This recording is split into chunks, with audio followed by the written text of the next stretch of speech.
BC, Fidelity. The entire thing was just institutions. It's next level. This industry is going to the next level. And guys, I don't know what else to say. I'm bullish. You said it. You finally said it. I'm so bullish. Andy's bullish. I'm bullish. We're bullish.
We're going to the top.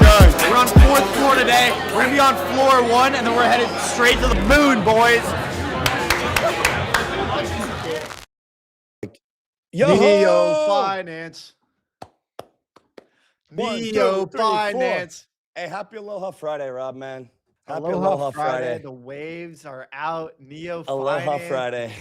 Right? It's 9:35 a.m. Good Aloha morning. Friday. How do you sleep Rob. last night? Yeah, I didn't really sleep much. No, that Neo was Finance was on your unfortunate. mind. Neo Finance was on your mind. What a fun way to end the week. Guys, we have an insane lineup today. Yeah, the best of the best industry experts to talk about what's on the map, what's coming. Rob, break us down Yes. Give us the lineup. All Get right. us the guest. Get All us right. fired All right. All right. up, man. Let me tell you who we got on the docket here, guys, because this is an incredible lineup. You're gonna want to stick around for the whole show. We're gonna continue to build and build and build and build, and there's gonna be you're not gonna want to leave. There's gonna be our friend Lorenzo is going to be joining us. And Lorenzo crossed a significant milestone in terms of volume. They are absolutely crushing it. USDT0, obviously part of the Tether stack. And so it is a pleasure to have Lorenzo on the show because Tether is a primary player in the world of neo finance. And we're going to be hearing from their CEO and co-founder, Lorenzo. After Lorenzo, we are going to go straight into our recap of what happened with Clarity Act. We're going to get word from DC. We're going to get Cody Carbone on the show, and he's going to be talking to us about everything that happened in DC as of the last week. Obviously, the Clarity Act has been a very contentious piece of regulation that we've seen support and we've seen resistance to this bill. Coinbase's Brian Armstrong came out against this bill. Cody Carbone is thinking this should go through. So you guys have obviously seen why Coinbase is against this. We're going to get word on why this should go through from the leader of the Digital Chamber of Commerce, someone that has been in DC lobbying for blockchain regulations for several years. We are good friends with those at the Digital Chamber. After Cody, we're going to have Sid from Maple. Maple Finance has been in the DeFi game since we got in the game, and they are now tackling on-chain credit. They are doing this at the absolute highest level. They are up there. I think they just crossed $17 billion in loans originated, which is an incredible figure. Obviously, coming from DeFi, only few DeFi companies have eclipsed such a number. Aave, Morpho are in that camp, and Maple is an extremely interesting project. This is the winner of, I believe we gave them best in credit for 2025. And so we are going to hear from Sid why that is such an honor to the Maple Finance team and how they plan on continuing the success in 2026 and beyond at the heart of Neo Finance. Following Sid, we're going to go to the other side of the Neo Finance stack. We're going to go and hear from Mike Silligays from EtherFi. That is a Rollup portfolio company. So make sure you get your disclosures there. And they're building the #1 DeFi neobank. They're building EtherFi, and that is the newest competitor to American Express. The crypto American Express is EtherFi. We're going to hear from Mike Silligays, the founder and CEO of EtherFi, about what Neo Finance means to him. Obviously, neobanks are at the heart of Neo Finance, as well as lending, credit, stablecoins, and tokenization. And this is what rounds out the entire Neo Finance stack. So we're going to be hearing from the leaders of industry from all across this stack on what Neo Finance means to them, why it's significant to you guys watching at home. Next, after Mike, we're going to get Chuk, someone who is recent. Chuk, the man, the myth. The man, the myth. We're going to get Chuk on, and Chuk is newer to the Rollup world, but you guys are going to love him. He is very, very deep in his knowledge around Neo Finance. He's going to be our guest this week for our stablecoin segment, Stabled Up, sponsored by Frax, one of the leading stablecoin issuers, and probably the biggest snub from the payments infrastructure section. That was just an honest mistake by us to leave them off of that. They belong in both stablecoin issuers as well as payments infrastructure. We want to make that clear. We're going to be hearing from Chuk on Neo Finance and in particular stablecoins. Andy, I know you're itching. And then we got Jacquelyn. But just a couple more guys here. We've got Jacquelyn talking about how Neo Finance is going to reach mass adoption. And I know Lorenzo's itching behind the scenes to get up. Our last guest of the day after Jacquelyn, last but certainly not least, the New York Neo Finance neocon, Frank Chaparro, the man, the myth, the mustache, the legend, Frank Chaparro on Markets Media, and of course, Neo Finance. Guys, don't go anywhere. We've got an incredible show for you today. Andy, how are you feeling? Happy Aloha Friday, man. Happy Aloha Friday. Thank Guys, you for the epic intro. Without Looking great. further ado, we've got to get into it. Lorenzo's behind the scenes. This guy wants to share how they've been able to eclipse a significant milestone. Lorenzo, I hope you caught that intro. I hope you caught the part where we talked about how Tether is critical to the Neo Finance stack. Please tell us, what does Neo Finance mean to you? How have you been able to succeed at USDT0? Welcome to the show. First of all, thank you for having me, boys. Pleasure to be What's up, back. man? And I'll tell my grandkids that I opened this one because it's a fucking mental. It's one of the coolest stream I've seen in a while. So thank you for having me, and it's a pleasure. Good to see you, man. How are you doing? All good? Dude, Friday treating you well? Happy Friday. I'm in Hawaii. It's a beautiful day. Rob's in Florida. It's endless summer for the roll up over here. That's the vibe, man. So good to have you. I'm in Switzerland. It's rainy and it's terrible. So I'm definitely not jealous of you being in fucking Hawaii. Like, hey, man, don't worry about it. Go get some slopes in, man. Go get some runs in, all right? I did my best. So yeah, man. Cheers. Fun year, I guess. Last time we spoke, it was during the USDH craziness and all the stuff that was happening around the Hyperliquid ecosystem. Now it's actually pretty fortunate in terms of timing, because just yesterday we announced our 1 year anniversary with USDT0, exactly 1 year ago, actually, because the first transaction was minted on the 16th of Jan. Is actually the time that we launched this whole thing, and now looking back at it, 12 months and more than 64 billion in volume later, it's been quite a ride, and it just began, right? So it's something that we focus quite a lot on, and we were definitely not expecting the amount of support from the wider community in general, all of those different ecosystems that basically rolled behind our product and helped us get to the point where we are. So it's been a fun ride, and I'm very, very excited to be able to share something about it.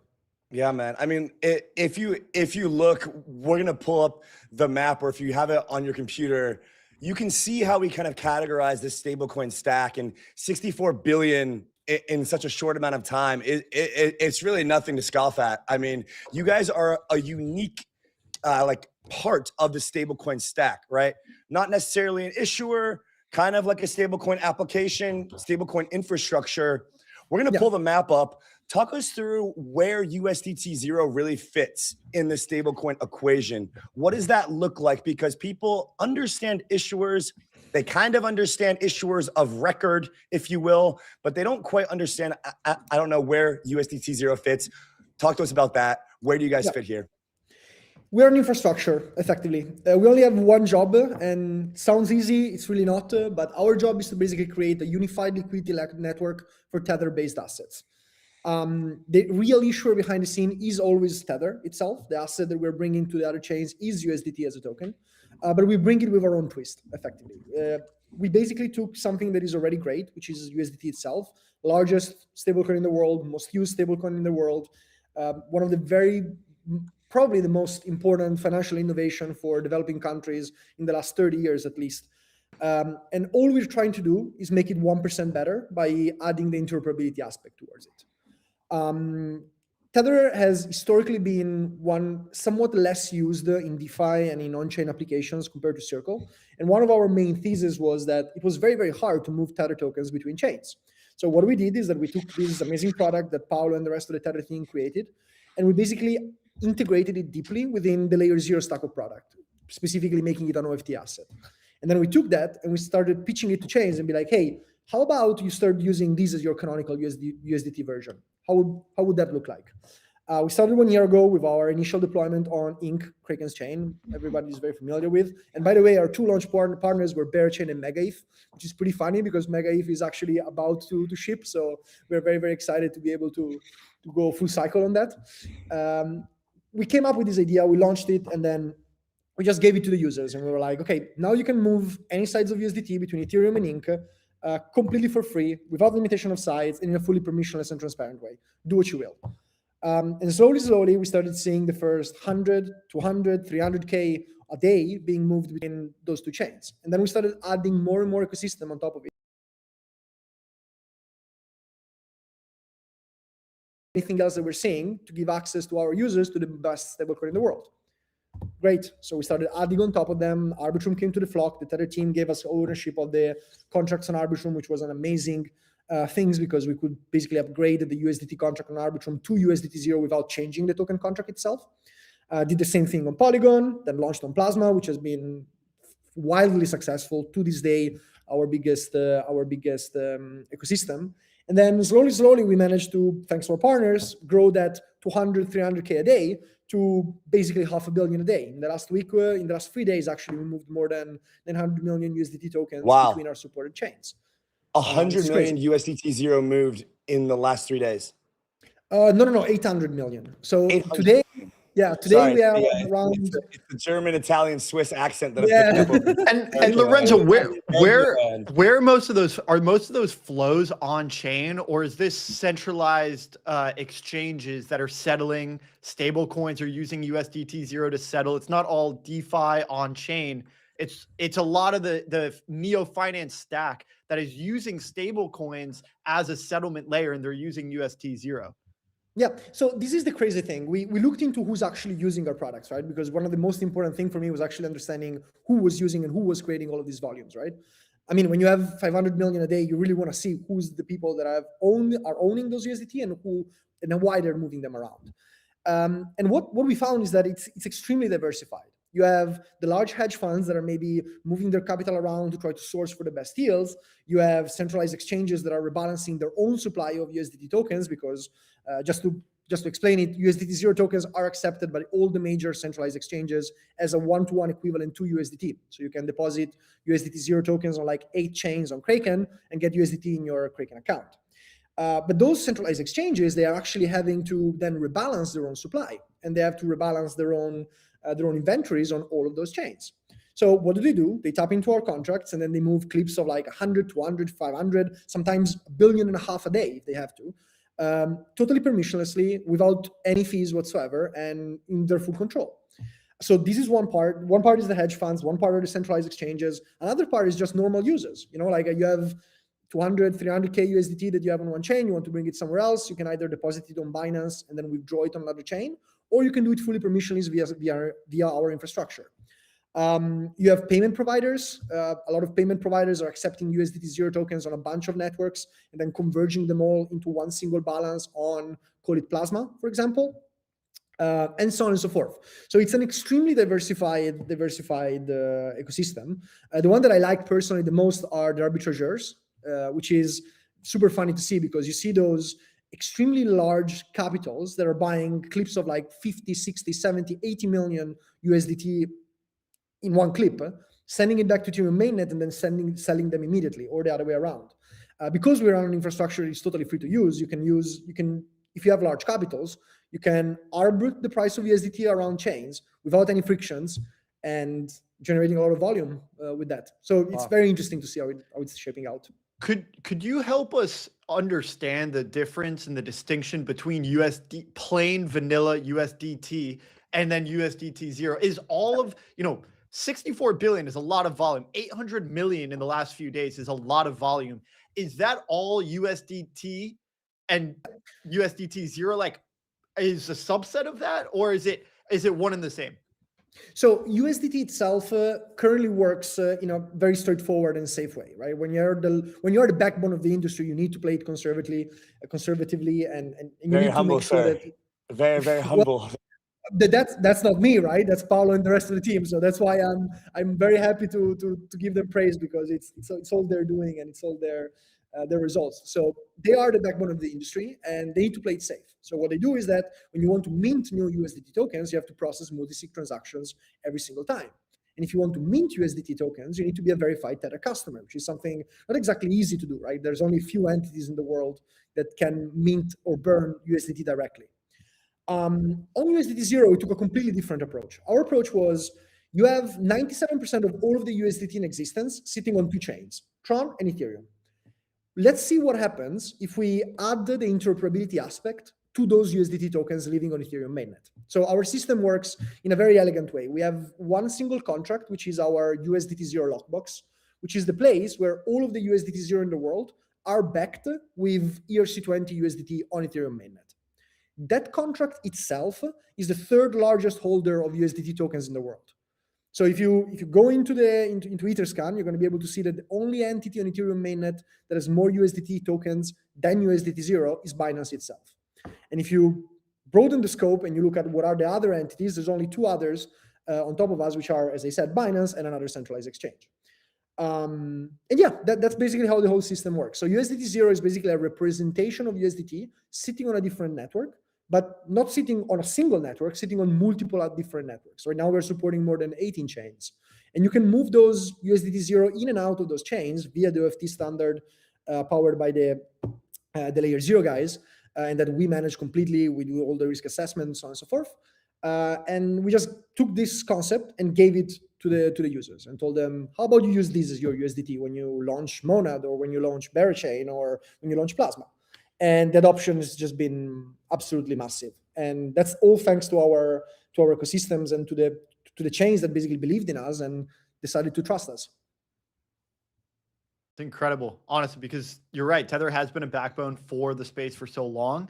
And now you didn't come in and say, hey, we're going to build another stablecoin issuer like so many other companies have done. I mean, if you look at the market map, you'll see there's dozens of stablecoin issuers, and we didn't even get all of them. And so you guys came in and you built a complementary layer. Now, given that you've got, originally it was 90% of USDT was on Ethereum and on Tron. Now you've got some other payment chains that are popping up. The OFT standard, I imagine, is going to continue to get reallocated, if you will, from some of the current DeFi chains into some more of the payment chains. What is your take on the plasmas and the stables and the tempos and the arcs? How do you see these progressing, and how do you see them competing with the traditional DeFi blockchains? It's a very, very good question. I wish I knew the answer, right? If I knew the answer, I would know how to allocate my whole portfolio way better than I'm currently doing. So the way I've always seen it is that we as USDT0 or an asset issuer should somewhat be agnostic, right? Like the idea is, let's give the tools to each of those players that are building their own idea of what a chain should be like, and let them play with it. And whoever is best is going to come up on top. And you're seeing it very clearly now. A team like Plasma, which is one of the most talented and well executing team that I have ever personally met in my life, has taken this technology and propelled it into one of the fastest growing USDT chains in general, without even talking about USDT0. And a lot of our volume is generated from and into Plasma because all of their users are in need of something that they can use on whatever chain they would like to be. On another side, as you said, you have DeFi chains like I don't want to call DeFi chain something that maybe doesn't want to focus on that, but something like Berachain, something like Inca, which is extremely been focusing on growing their DeFi stack right now, that are still getting massive success. Inca, I think it has more than 230 million USDT living there. Berachain is just above the 120 million. And our mission has always been the same. We want to give everyone the same tools. And then what you do with the tools that we give you will basically define how easy or how hard it is for us to support you even more. So it's been really exciting. And I have to say that obviously there's been some chains that have been focusing only on DeFi. HyperEVM is the perfect example. But all of the others have kind of been focusing on just integrating the whole stack of stablecoins in their system. Polygon, I don't know if you saw the announcement coming a couple of days ago from Polygon, where they are basically trying to completely revolutionize the stack of Polygon POS to be purely focused on stablecoin payments. And yeah, I think it's a good choice. The open money stack, which actually follow with them, like the block put out a piece that they also restructured a lot of their companies. So interesting, big bet it seemed for them.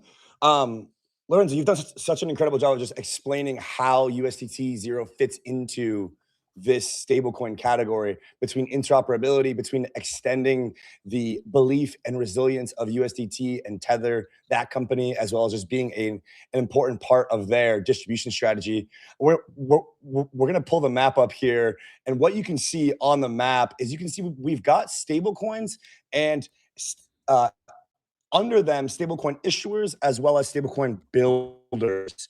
So we put USDT0 and stablecoin builders as it's quite a bit different than the typical issuers, right, of Tether, right? You guys are 1 degree of separation from Tether. Explain to us kind of how you think about the split between stablecoin issuers and builders, if you will, and kind of why this formatting is like about it? Talk to us about kind of what you think about the key terminology differences in stablecoin issuers versus builders. Yeah. So another very good question, I have to say. If you're an issuer, you are basically the thing upon which everything is built upon, right? Like Tether itself is probably one of the companies that has done the best job in history in managing their own reserves. You probably see how they're splitting most of the reserves, how they're always betting on what they call stable assets that are effectively going to be inflation resistant, assets that are going to be able to basically be insurance if something was to go wrong on the traditional financial system, as well as the idea of T-bills and the amazing amount of revenues that those generate. That for me is an issuer. The issuer for me is the backbone of the whole system, and it's a company that is battle tested enough to basically be built upon.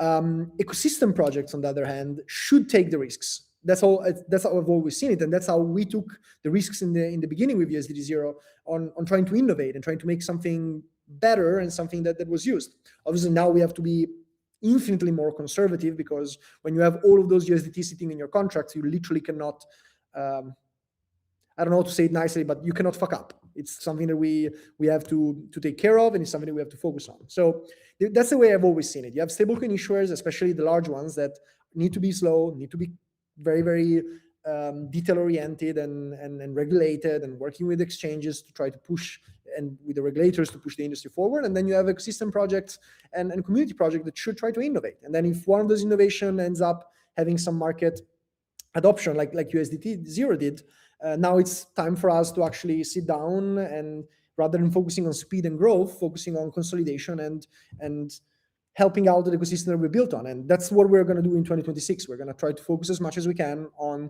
the ecosystem that we have already live. We have obviously a couple of pretty exciting launches coming up in the next few weeks. But our main goal is basically to consolidate and make this infrastructure we built, this unified liquidity network for USDT, as easy to tap into as a single chain transaction. And that's basically what we're going to have to try to do for the whole 2026. Yep. Lorenzo, as we were thinking through this neo-finance thesis, and we were unpacking where we think some of the categories that are poised for a lot of growth in 26 and beyond, we were thinking about future-proofing this thesis, right? We know DeFi from DeFi Summer 2020. We know how these things progressed all the way through to, the centralized DeFi, the Celsius and block folios that have came and went. And so we were thinking, how do we not repeat those same mistakes? There's a lot of things that we think are going to continue to do well going forward, like the Anchorage, the Galaxy Digitals, the Franklin Templeton, some of these RWA and tokenization products. It's maybe outside of your domain a little bit as we go from the stablecoin part of the map over to the tokenization part. But how can USDT0 service the RWA and the tokenization category within this industry? Very, very good question. So one of the things that we've always tried to do is try to be specific to Tether assets. And I don't know if you guys are familiar, but Tether has a tokenization platform that is currently live, and it's being rolled out to more and more clients, which is called Hadron. Hadron is an amazing piece of technology. It's something that basically takes all of the experience that Tether got in its 7 years of existence and condensated into a simple form for any kind of entity to actually tap into and develop. We're going to be working very, very closely with the Hadron team. We think it's very important that RWAs and tokenization stands a big role in the upcoming years of this industry.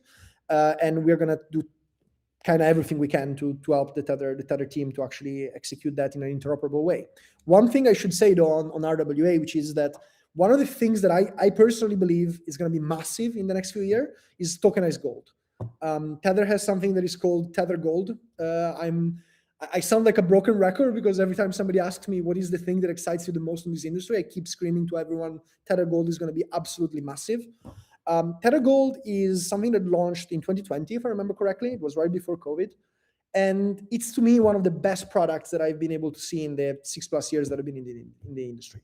I can tap into physical gold, effectively, stored in a vault in Switzerland, in 25 seconds through my Ethereum wallet, and paying a fraction of a fee that I would need to pay if I had to use my UBS bank account, for example. I tried to buy gold with my UBS bank account, and I was losing something like 150 bips. And I went crazy. could go on Uniswap and buy some Tether Gold right now and lose, I think, 20 bips in price impact or something like that. So when you talk about RWA and tokenization, I really think we should all focus a lot on Tether Gold, and the amount of work, attention, and passion that the Tether team, Paolo, and the rest of the people working on it have put into it is absolutely massive. And I also think that nothing is more DeFi centric than a tokenized gold token, right? Incredible. Like, there's arguably nothing that could be used as better collateral as XAUT. There's nothing that could be used better as a currency on which build DeFi protocols and so on and so forth. You know, I think you're absolutely right. I think the only other argument there is Bitcoin. The better form of Or any collateral. crypto. The boomer gold No, thesis. I wouldn't go so far as I any wouldn't- crypto. But I once wouldn't they go there. once they start mining the asteroids and they start finding gold and other things up there, who knows? Who knows? Yeah, But Rob's a big there's math guy. until that happens, I think you're absolutely right. I think the precious metals, the debasement trade, we believe in all of these as great forms of collateral beyond fiat.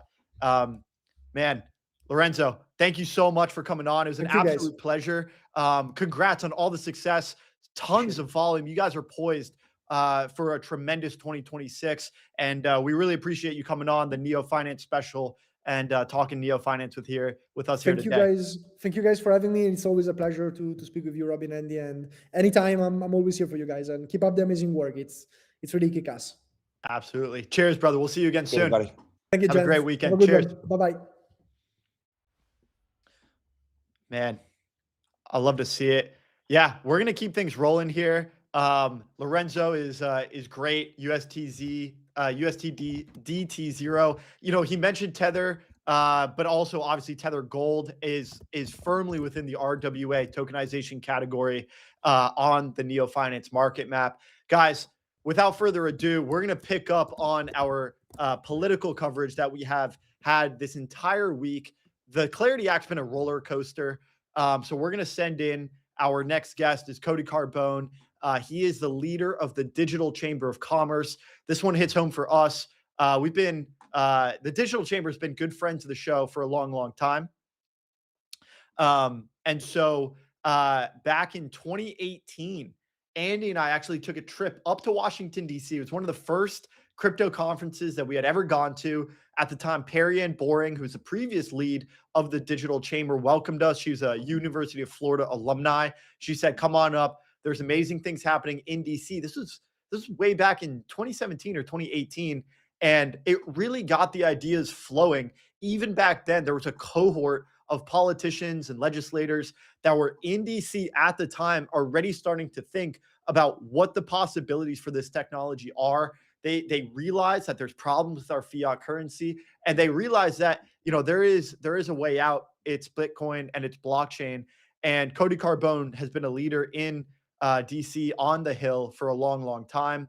So we're going to hear from him in just a few minutes. Let's check in and make sure that he's coming in.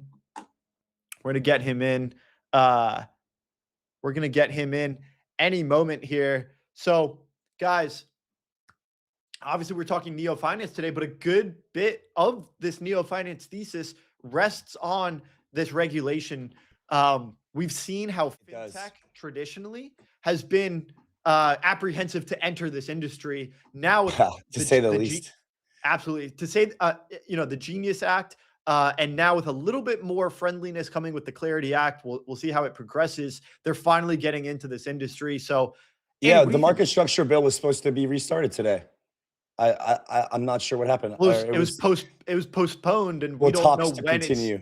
Yeah, but we don't know when the talks are going. Hey, we predicted that though, Rob. We were both like, yep, this is where our goal is to get this in through by the midterm. So yeah. Look, we'll talk to Cody about it. Let's get him in.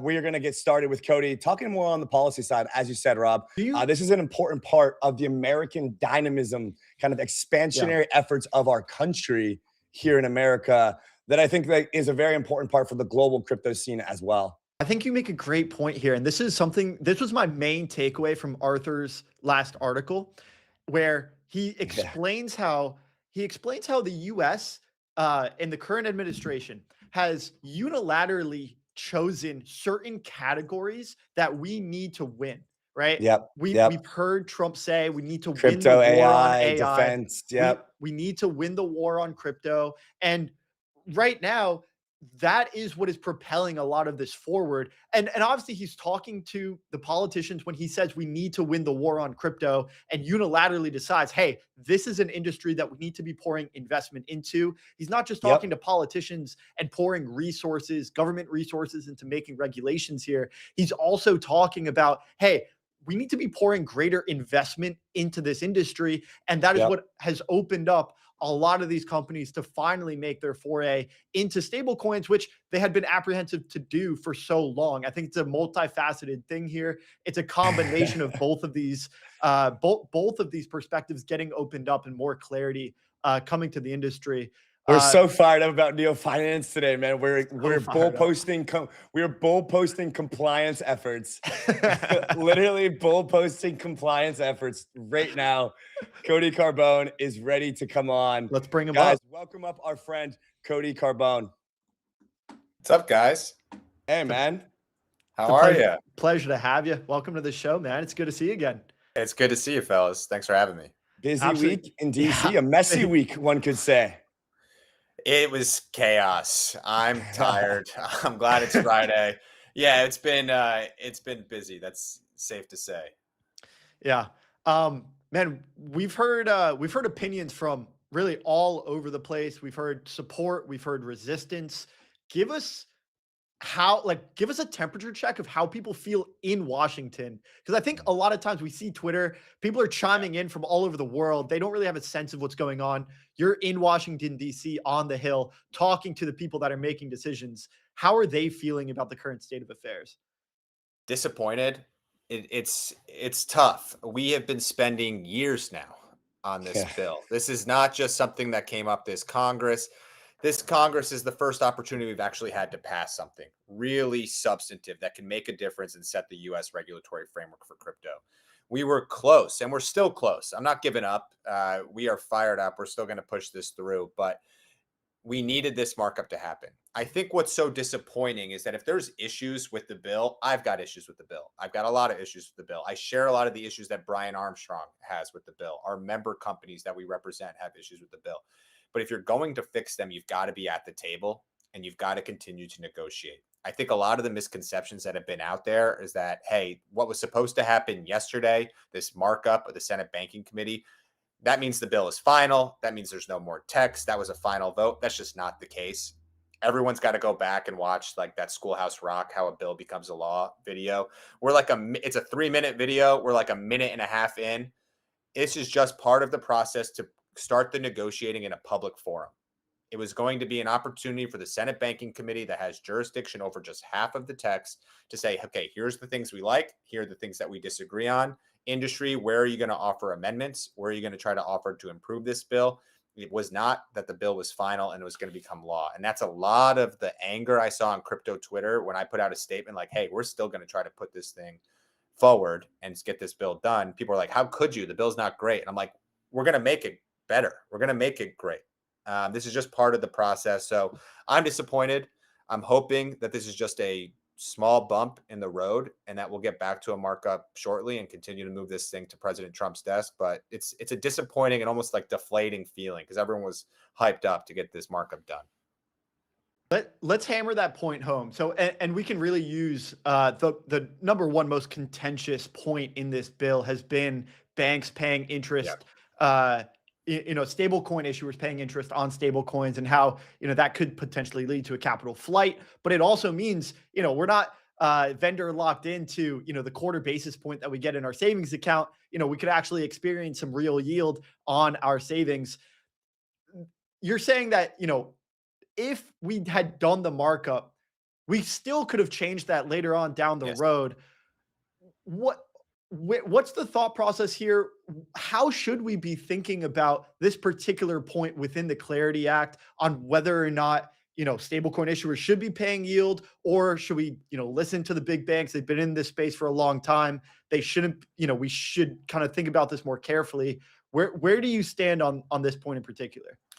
This is the number one point right now that is being negotiated. This is the reason that the markup was delayed, is that there wasn't consensus on this issue. My perspective is that we must allow for stablecoin rewards. It is a part of innovation and is a part of competition, that we should not hurt retail consumers who are putting their money into stablecoins by prohibiting these rewards to be able to be issued. All of a sudden, and I don't know where this came from, but if we allowed rewards, the narrative that we're being hit over the head with from the community banks out there is that the community banks would fail. I don't understand how that's the case. They are terrified of rewards. They think, to your point, Robbie, this will cause a deposit flight. There is nothing in the Genius Act that prohibits banks from offering rewards and prohibits banks from offering a yield that is more than 0.001%. They can compete, but they don't want to compete. And so we are actively trying to allow these rewards to continue. The banks have said we're going to tank this bill if rewards aren't addressed in this bill. I don't understand that, because if they tank this bill, then the Genius Act stays as law where rewards are allowed. So we have to meet in the middle. The problem and why this markup was delayed is that there is not consensus on the Republican side as well to keep the rewards. There are Republicans on the Senate Banking Committee who are also concerned about what rewards would mean for their community banks. We have to come to an agreement. We're not at a point where we can ignore this issue anymore. It is going to be addressed. Rewards, stablecoin yield will be addressed in this bill, no matter what. It's gotten to that point. Everyone understands that. So what is the compromise? We have to find one. But for me, our red line is that there still needs to be rewards. Okay. There has to be rewards offered to consumers. And Cody, just to clarify, you agree with Brian Armstrong on this point, right? Yes, 100%. But I don't even know if I disagree, because I saw Brian Armstrong on Capitol Hill the last 2 days, is that it's not the time to disengage and to step away from the table. If we do that, then we are just allowing the banks to win the day and say, great, crypto has stepped out. Crypto has disagreements within their own industry. Then we will be on Capitol Hill every day telling the banks, okay, or telling the senators, let's just prohibit rewards. So my point of view is that, yes, we disagree right now with the banks. We want stablecoin rewards to exist. So that's why we need to be even more engaged, more active, working with the Senate offices to find language that still allows that to work. Yeah, man. And I mean, the banking lobbies, they just have such a significant amount of They're capital. Strong, Right. man. They will just lobby until there is no more lobbying to be done in this world. And so I firmly agree with your stance there. I want to throw you something on that note, separate from the stablecoin issue, around the tokenized equity issue.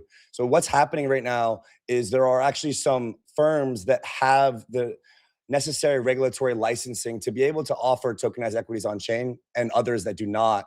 And this is seen as like a distribution advantage, as a market advantage when it comes to issuing tokenized assets, as well as just generally being a tokenization agent. When it comes to this specific issue of tokenized equity, I noticed Brian Armstrong was specifically, he mentioned that it's basically a de facto ban on tokenized equity as the bill stands today. However, the CEO of Securitize, Carlos Domingo, he made a very strong point that, well, if you tokenize an equity, it is still a security, whether it's tokenized or not. An equity is a security, and this is why we've been building our structure in the way that we have for so long. What's your take here on the Brian versus Carlos dynamic? Talk to us about what matters when it comes to tokenized equities and securities on chain from the perspective of being on DC. I agree with Carlos. I think that the way that Brian was reading this bill or his lawyers were telling him of how this bill would impact or ban tokenized equities is just false. I think maybe it's just a disagreement in how we interpret it. But I know from our conversations with the Senate Banking Committee staff that this was not their intention, that they have no intention of prohibiting this, and that they are offering to even strike that language. So I imagine in the next iteration of this bill, that will be one of the first things addressed. And I've seen a lot of people come out like Carlos and say that to Brian. So I'm not sure, where Coinbase was getting that. The SEC has been very clear. I think it was Commissioner Peirce several months ago that say just because you tokenize something doesn't change the regulatory treatment, but that there needs to be paths and there needs to be guidance on how to tokenize things. Tokenization is going to be the biggest explosion of activity in the digital finance space over the next 6 months. And the last thing that anyone on the Senate side, anyone from the Trump administration side, from the regulatory side, wants to do anything to prohibit that. So I think this was a misunderstanding that'll be easily fixed. And I wouldn't be surprised if Section 505, that language that Brian was pointing out in his tweet, is completely removed or completely different in the next iteration, because this seems just to be a misunderstanding. And so take us through the path to get to the next iteration, because at this point, I think we're left with confusion, right? It was postponed. We don't know. We don't know how long it's postponed for. Yeah. Is it next week? Is it next month? Is it next Congress? What is the path to at least get back to the drawing board? It's a great question, and I wish I knew. Robbie, we don't know. And I keep telling every Senate office that I talk to today, there needs to be clarity right now. We've now gone 2 days since we postponed the markup. The longer we go, the more questions people are going to ask and the more pessimistic people are going to get on pushing this bill forward. We need to get this resolved. We need a firm date of when there's going to be the next markup. My hope going into this, when I first heard about the postponement, was that it was going to be the last week of January, some like January 27th, 28th, when the Senate Ag Committee is scheduled to have their markup. I'm seeing some statements from some of the senators on Senate banking that they think it could be even later. It could be February, but that'll get done this quarter. I'm not going to allow that. We're going to fight very, very hard to avoid that. A lot of the crypto industry is putting a lot of faith and belief in you, and we wish you great luck in fighting the good fight. I'm just curious, because now I think a lot of people, you came on, you said you're tired. I think a lot of people are saying that they're fatigued, and now it feels like we've got opponents on both ends. It feels like not only are we fighting the legacy banks, we're also fighting Brian Armstrong's on his villain arc.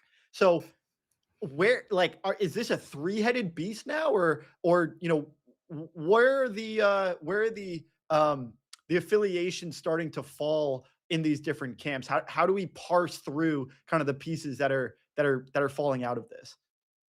It's not going to work, and we're not going to be successful if this is a three-headed beast. The crypto industry has to be aligned. The people who are jumping for joy when the crypto industry is not aligned on this bill are the banks and some of the fiercest opponents on the Senate side, on the Senate Democratic side. We have to be aligned. We have to spend the next 2 weeks really galvanizing behind the points where we want clarity and say, hey, we all agree that we need a bill. That is what I'm hoping for. And that's why that's been my rallying cry since this was postponed, is everyone and all of our members, all of the industry leaders say, hey, we're not walking away from the table, that while this may be a bump in the road, we all want a bill. There can't be any cracks in the armor. We want a bill and we need it this year. A delay crushes this. We're getting into a political season. This is the midterms that are coming up in November. People start to leave Washington. People go home to campaign. Who knows what's going to be the outcomes of the election? Who knows what's going to be the outcome of the election in 2028, when there might not be as friendly of a regulatory environment? This is our one moment. We have never been so close to getting that clear regulatory framework. If we let this moment slip, we will regret it for a long time. So the entire industry has to be aligned here, or we will fail. And Cody, last thing. Yeah, go ahead. Just one or two more things here. Is there anyone else on Brian's side here that is also someone in DC, right? We've got the banks and we've got what seems to be an aligned cohort of crypto, companies and policies. And then Brian's kind of off doing his own thing. Is anyone, and the narrative is that Brian and Coinbase have so much influence that they're able to basically forestall this all by themselves individually. Is there anyone else from the crypto world that is on Brian's side? I have seen Brian and the Coinbase team. I was just watching an interview with them a few hours ago. I have seen them say, hey, we want a bill.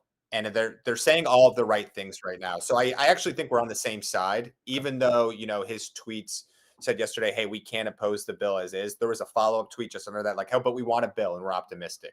Okay. So I actually do think we're all on the same side, maybe different tactics and maybe different messaging. And I wanted to see the markup go forward because I thought it was an opportunity to continue to negotiate and move this forward. So we disagreed on that. But I think right now we're all saying the same thing. We need a bill.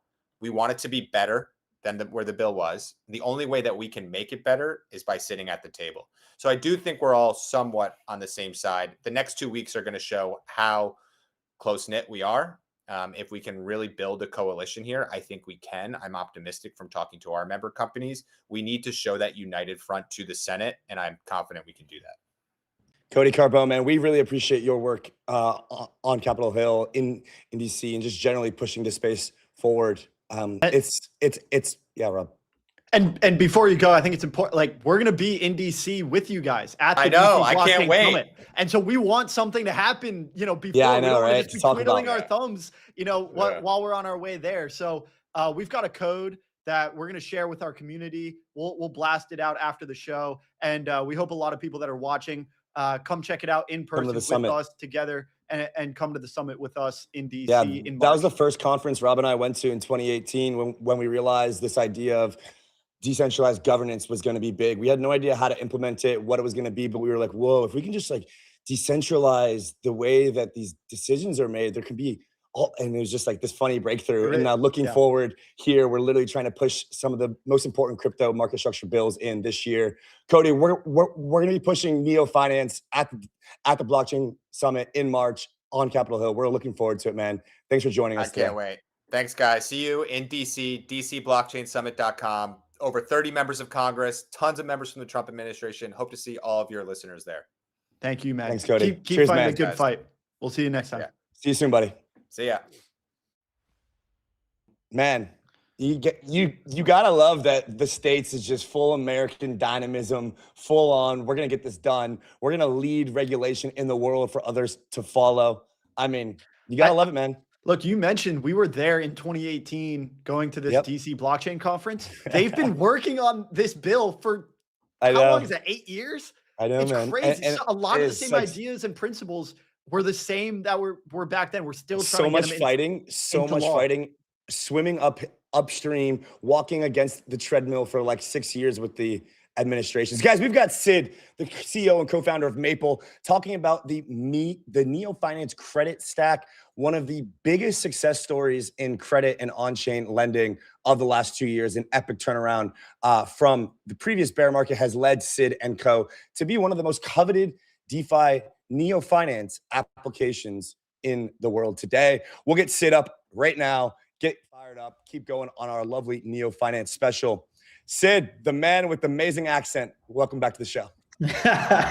Hey guys, good to be back. Thanks for having me. It's been a while, man. I feel like we haven't had you on the show since might have been DeFi summer 2020 or 2021 or something like that. No. It's been more recent than that. But these guys have been only. I might have missed it. It's hard to forget. Yeah. You guys have been, I mean, front and center. And we've just been watching. It's been incredible to see. Congrats on all the success.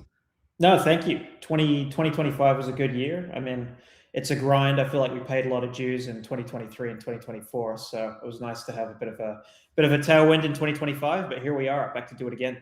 What was the I'm just curious. What was the catalyst? How did you guys go from that that trough in 23 and 24 and ultimately spurred the growth in 25?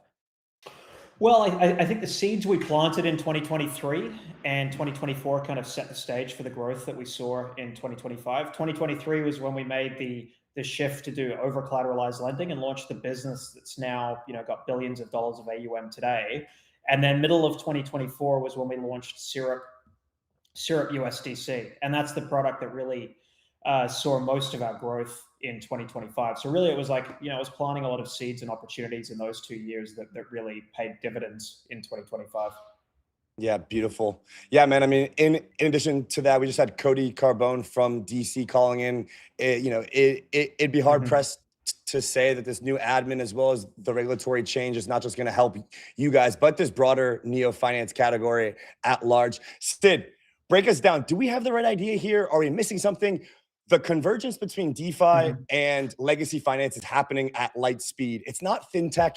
It's not DeFi with seed phrases. It's not fintech with custodians. It's non-custodial, great UX, better than banks, and extremely streamlined, stablecoin-based, RWA-based product issuance on-chain at scale And it's happening right now with such physics and gravity that it's just become so unignorable.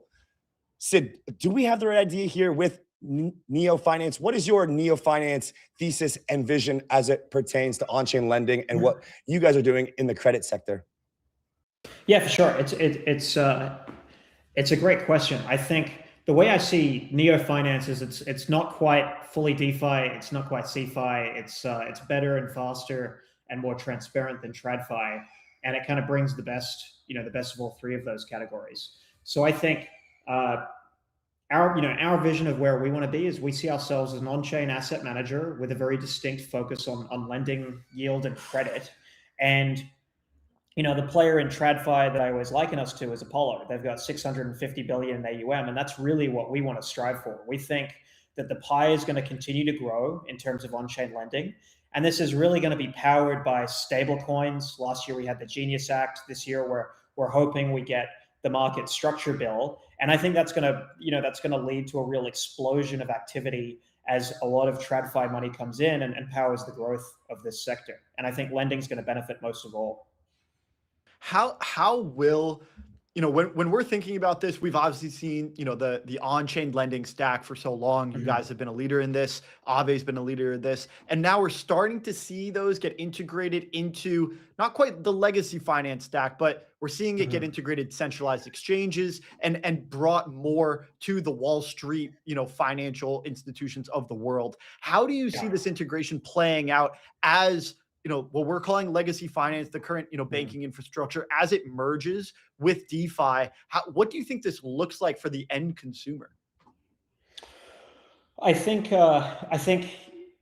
it's going to take a long time to play out, but I think what you'll see for the end consumer is they're going to ultimately end up with more transparency and more options for yield in particular. Like, I think if we just focus on what does this mean for what does the integration of TradFi and DeFi mean for users of lending products and fixed income products? I think it's going to mean that you get more portability of your funds. You're able to switch and choose the best asset managers or vault managers who get the best return on capital for you, because the friction and the cost of swapping between products and managers is going to be so tremendously low with stablecoins.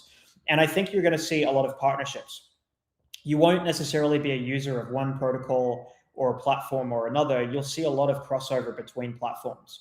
We already do a lot with Aave. We have a great partnership with them. Folks who hold Syrup USDC or Syrup USDT can put it in Aave as collateral and then loop it, earn a higher yield. You've seen crossover with Apollo and Morpho. So they had ACRED, got tokenized, and then you were able to loop it on Morpho. So I think you're going to see a lot of that cross-pollination of products, but ultimately the consumer is going to benefit. They'll get a higher yield, they'll get more competitive fees from asset managers, and they'll just get more utility out of this. And give us a sense of the Maple Finance product stack as it is today. You mentioned Syrup USDC, Syrup USDT. These are the things that are native and composable with all of the on-chain, bells and whistles that that we know and love. And then you've also got this Maple institutional secured lending product. Maybe you could unpack that for us. How does it compare and differ from the on-chain Syrup stablecoin products? Yeah, definitely. I think, look, having the DeFi integrations was really one of the major things that powered our growth in 2025. So if you look, you've got Syrup USDC and Syrup USDT. You can trade them on a secondary market, Uniswap, so you can get in and out of those exposures pretty quickly. You can use them in lending protocols to lever up, whether it's Jupiter, Camino, Aave, Euler, Morpho. And then you could put it in something like Pendle and fix the interest rate. So I think the utility of the DeFi-based products is a tremendous selling point. For us, we have those. They're our largest products. And then we have, as you pointed out, Robbie, the high yield secured pool. This is for accredited investors.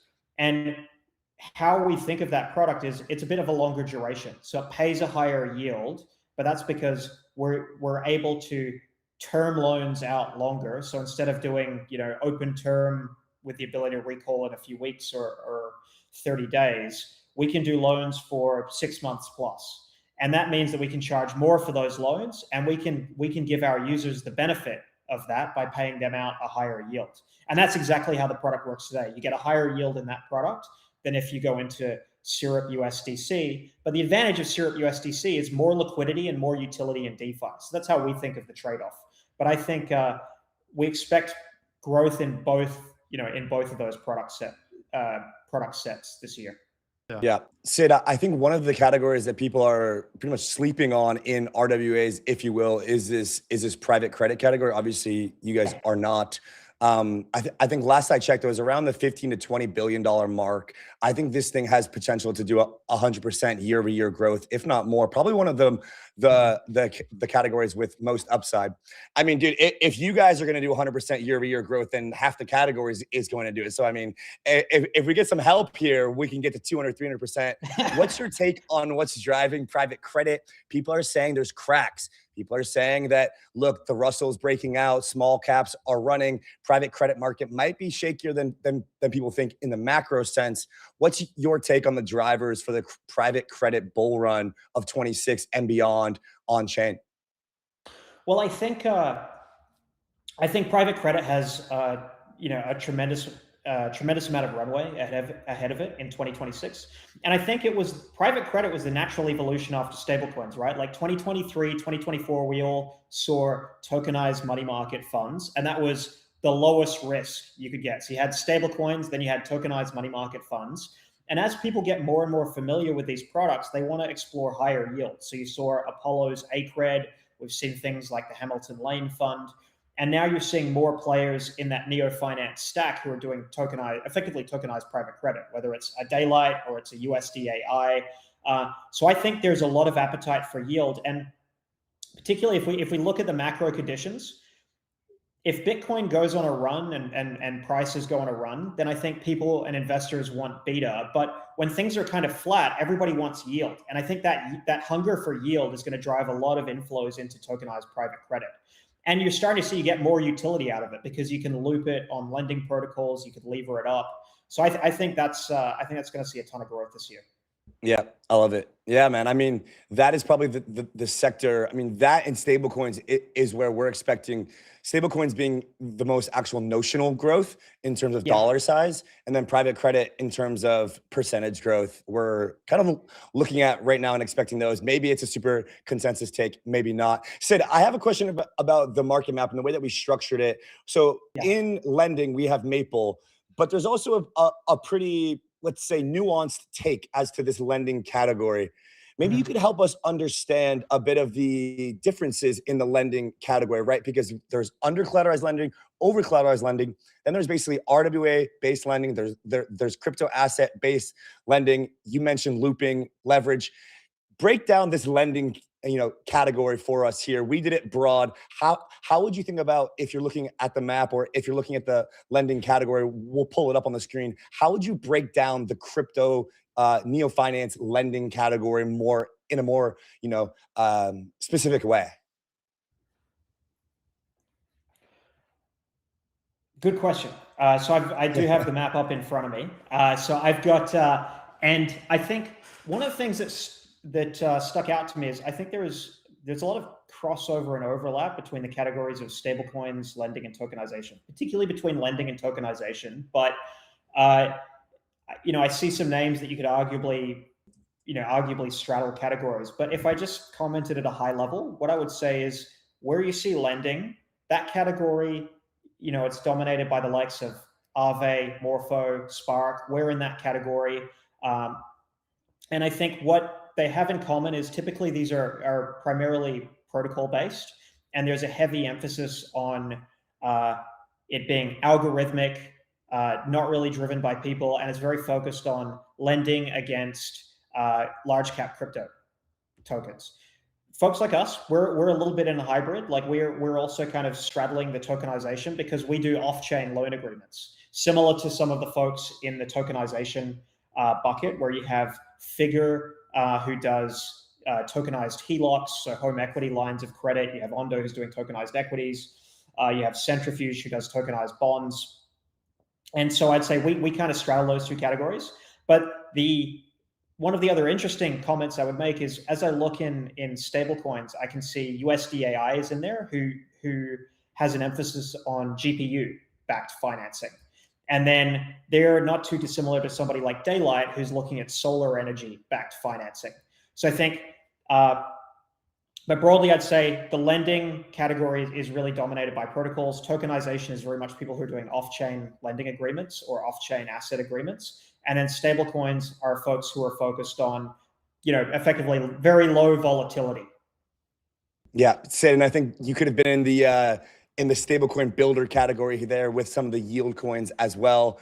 These maps become subjective and opinionated at a certain point, and it's we are trying in V1 here to kind of really understand how people are thinking about this, because frankly, Sid, there's a lot of misinformation about tokenization and a lot of lack of understanding, similar to when we were DeFi Slate and rolled into being the Rollup to really study infrastructure and really understand like blockchain design. There was a massive gap there in understanding how blockchains really work, how this industry actually functions from a deep kind of like low level. And it was hard for us. Like we're not technical, right? So moving into this is kind of like the logical step for, I think, the industry to really start thinking. And like the more that I've spoken to, founders, entrepreneurs like yourselves and others, some with a lot of TradFi experience, others with not, it's been a consistent, like, yeah, we really had to like learn this part of the market to be able to actually build successfully. Sid, as we close out, talk us about a bit of your learnings, how you've kind of used your experience, your team,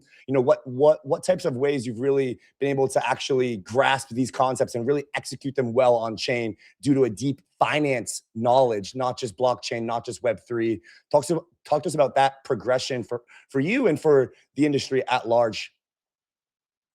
Yeah, for sure. I think one of the things we kind of commented on at the start of this discussion was the convergence. So the convergence of traditional finance with on-chain asset management and neo finance.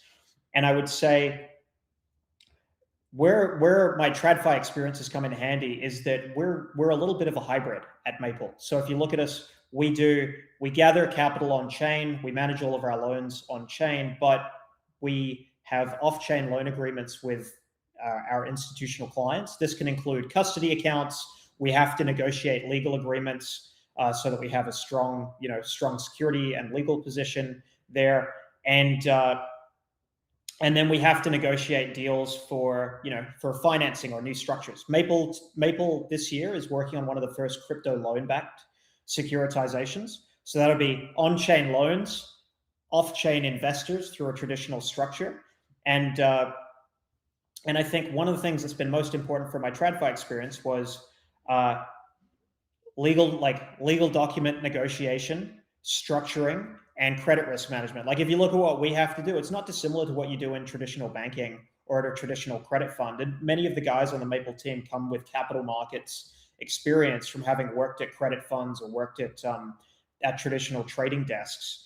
And so that assessment of counterparty credit risk and how you price it and how you mitigate it is probably the single most important aspect that everyone on the Maple team has taken from their traditional finance experience. And I think I think any founders or builders who can combine that skill set are going to be in a very good stead as we head into this new paradigm where the two worlds are converging. Yeah, it's very aligned with how we think this is going to play out. So the last thing from my end here is, you guys have the Syrup token, and my understanding is you are doing buybacks on this token, and this has been something in the zeitgeist as of recently. Are buybacks good? Are they not so good? Is there a better way, or allocation or way to manage this capital? Tell us a little bit about Syrup and what the role is that it plays in the entire Maple ecosystem, and just give us your quick 2 cents on buybacks as it relates to Syrup. Yeah, for sure. I think it's a very topical question at the moment. So the thing to know about Maple is we have the Syrup token. We have one token. It governs the entire our entire ecosystem and the way that the protocol works. And we have never raised equity into another entity. So there's no conflict. There's no equity investors who have distinct and opposing interests to the token holders. Everyone's a token holder. All the funds are token holders. And so we have committed, because Maple's profitable, so we make about 30 million annual recurring revenue. And we've been cash flow positive and profitable since about April of 2025. So we've committed to do 25% towards buybacks and allocations to the reserve. So that means we could buy the Syrup token, we could buy Bitcoin. But the way I think about it is token holder communities want to see some buybacks because they want to know that there's some consideration for token holders and some return of economics to the token holders. That being said, if you're a startup, I don't think it's the best use of capital to spend all your money on effectively a synthetic dividend. If Microsoft had been doing that in their first 10 years, you would have had a very different outcome for shareholders. I think if you have a business that's capable of absorbing capital, of growing, where you can generate high returns on capital, I think you should put your revenues mostly into that. That's why we have, that's why we've only allocated 25% to buybacks. We think the best use of capital for us is reinvesting in the growth of the business, but we want to acknowledge our token holders are important stakeholders. And so we do some buybacks, but we keep it balanced. And we think the best thing, the North Star for us is earnings per token. How much revenue and earnings are we generating per token? And we can either do that by reinvesting in the business or reducing the number of tokens outstanding. And so that's how I think any founder should kind of evaluate how they use capital. I like it, man. Yeah, I mean, we had a great conversation with Jordy Alexander about this, and Sid, one thing I'll bounce off you is not just buying your token Syrup or Bitcoin, but also the timing of the buys and the sizing. Yeah. Almost operating your revenue into like a mini kind of fund vehicle or like a mini kind of like speculative, trading and or investing entity for the betterment of your equity / token holders as they are one, right? Mm-hmm. That's like the unification thesis that you're pushing here that, you guys have worked hard to build. And I think a lot of the industry is going to go through that. We'll see how it kind of actually works, whether they assign equity to shareholders or to token holders, figure out a way to kind of do it in a legal structure. We've kind of yet to see that. I imagine this year and next we will. But I'm curious on the point of kind of timing. How important is timing of your investments from the revenue that you generate and in the treasury? Do you ascribe to more of like a DCA strategy? Is it more kind of proprietary? How do you guys think about that aspect of the business? It's a good question. I think you can absolutely generate outsized returns if you time the purchases correctly. How I would think about it is the default should be a DCA, like you're just applying a portion kind of per month and purchasing periodically. You're not necessarily trying to time the market. That being said, I think you should be sensible in that you shouldn't be applying a bunch of buybacks at the top of the market. Like if your token's trading at a 52-week high and the entire market is ripping, probably you shouldn't be buying as much then because it's probably overvalued. Whereas if your token's trading at a 52-week low, but your business fundamentals are strong and the market just seems depressed, that's the time I think to kind of back up the truck, or at least, prudently apply your reserves. You should always consider the opportunity cost of the return you can get just reinvesting in the growth of the business. But I always look to the model of Henry Singleton. This guy, Warren Buffett really loved him, but in a few decades back, when his token was trading at a high multiple, he spent it on acquiring businesses and growing the business. When his token was dirt cheap, or rather when his equity in his stock, I should say, not token, was dirt cheap, he piled in on the buybacks, and he generated immense returns for his shareholders through just sensible timing of the purchases. I think it's a takeaway that a lot of founders and companies in this particular space can probably learn quite a bit from. Sid, man, thank you so much for coming on. It's always a pleasure. Would love to increase the frequency of your appearances on the show. It feels we've got a lot to learn. I think others do as well. And you guys are at the heart of this neo finance thesis. So congrats on all the success, and we appreciate your hard work. No, thanks for having me on, guys. I'd love to come on more often. Sid, Absolutely. We're going to NYC in the biggest way possible. I think you're going to be pretty impressed with what we're about to pull off end of Q1. So just stay tuned, man. Mahalo, 100%. Brother. Thanks, guys. We'll see you soon, buddy. Thanks, Sid. Yeah. Bye, Sid. All righty, man. Pretty fun episode. Pretty fun segment there. I mean, Sid's answer about the TradFi experience is really what I was trying to dig at, right? Like, this is a whole new world for us. It feels like we are entering the era of the Rollup infra learning experience, where it was like two guys and a desire to learn how blockchain functions at a deep, low stack infra level. Yeah. Now I can tell you all about interop sequencing, execution, data DA. availability, Yeah. the rise of how sequencing works, Block building, about how blocks work, the about MEV how pipeline, times work, about how slot times work, about how like just all of this stuff, about the UX functions. And so it was like we parlayed the DeFi, degen, on-chain experience into the infra, how this works, why this works, how exactly at a low level do blockchains function, why are they such amazing consensus machines. And now it's like, all right, boys, pack it up. You're in Hawaii now. We've got a couple of ski trips ahead, and then we're in New York, and it's going to be full on learning how the financial system works, which feels silly to say out loud, but I'm humble enough to just be like, I don't really understand the financial the world of finance at a deep level. You know, I took 2 finance classes, I took economics classes, and then I got the hell out of there. You got exactly what you needed. Once they stopped giving you what you needed, you went and you talked to the smarter people that are actually doing it out in the real world, because that's where you have something to learn. And man, I mean, this hits home for me, because, you know, one of my core philosophies and missions when it comes to this entire company is I want to continue to learn day in and day out. I feel like we've built one of the greatest machines for acquiring knowledge that exists anywhere. And especially with regards to this particular domain. And you're absolutely right. It feels like, you know, we started off with kind of this like very rudimentary, you know, over like Bitcoin, ETH, like what is really possible. And then once we figured out like, okay, there's a lot that's possible, we went and we got a little bit more esoteric. We said, okay, there's a lot happening underneath the hood. Let's go understand a deeper level how this blockchain thing works. Then we kind of abstracted away, because we know most people don't want to deal with that. They want to know what is the best value proposition of this technology. We're realizing, and Vitalik is voicing this as well, it's low risk DeFi. So it's like we're returning to our roots, and we're, you know, revisiting our roots with a deeper fundamental understanding of what is possible and how things should be done. And so we're much more opinionated about it. And it feels like we're going to take this one step further. And I mean, you're absolutely and learn, man. I mean, like, you and I don't have finance degrees. You have math and philosophy. I've dropped out. Like, it's time to really strap in and just kind of learn here. With that in mind, Rob, let's actually flip over to the market map. Sure. And let's take some time and just kind of go through what's in front of us as we get Mike, the CEO of EtherFi, on the show next. Let's get into the market map and really just kind of like break down what we had today, right? So we released this market map, and we have stable coins and tokenization as like the big buckets. And blockchains play a pivotal part here. We're going to have Chuk on in about 30 minutes or so, 20 minutes, and we're really going to dive deep into what this is.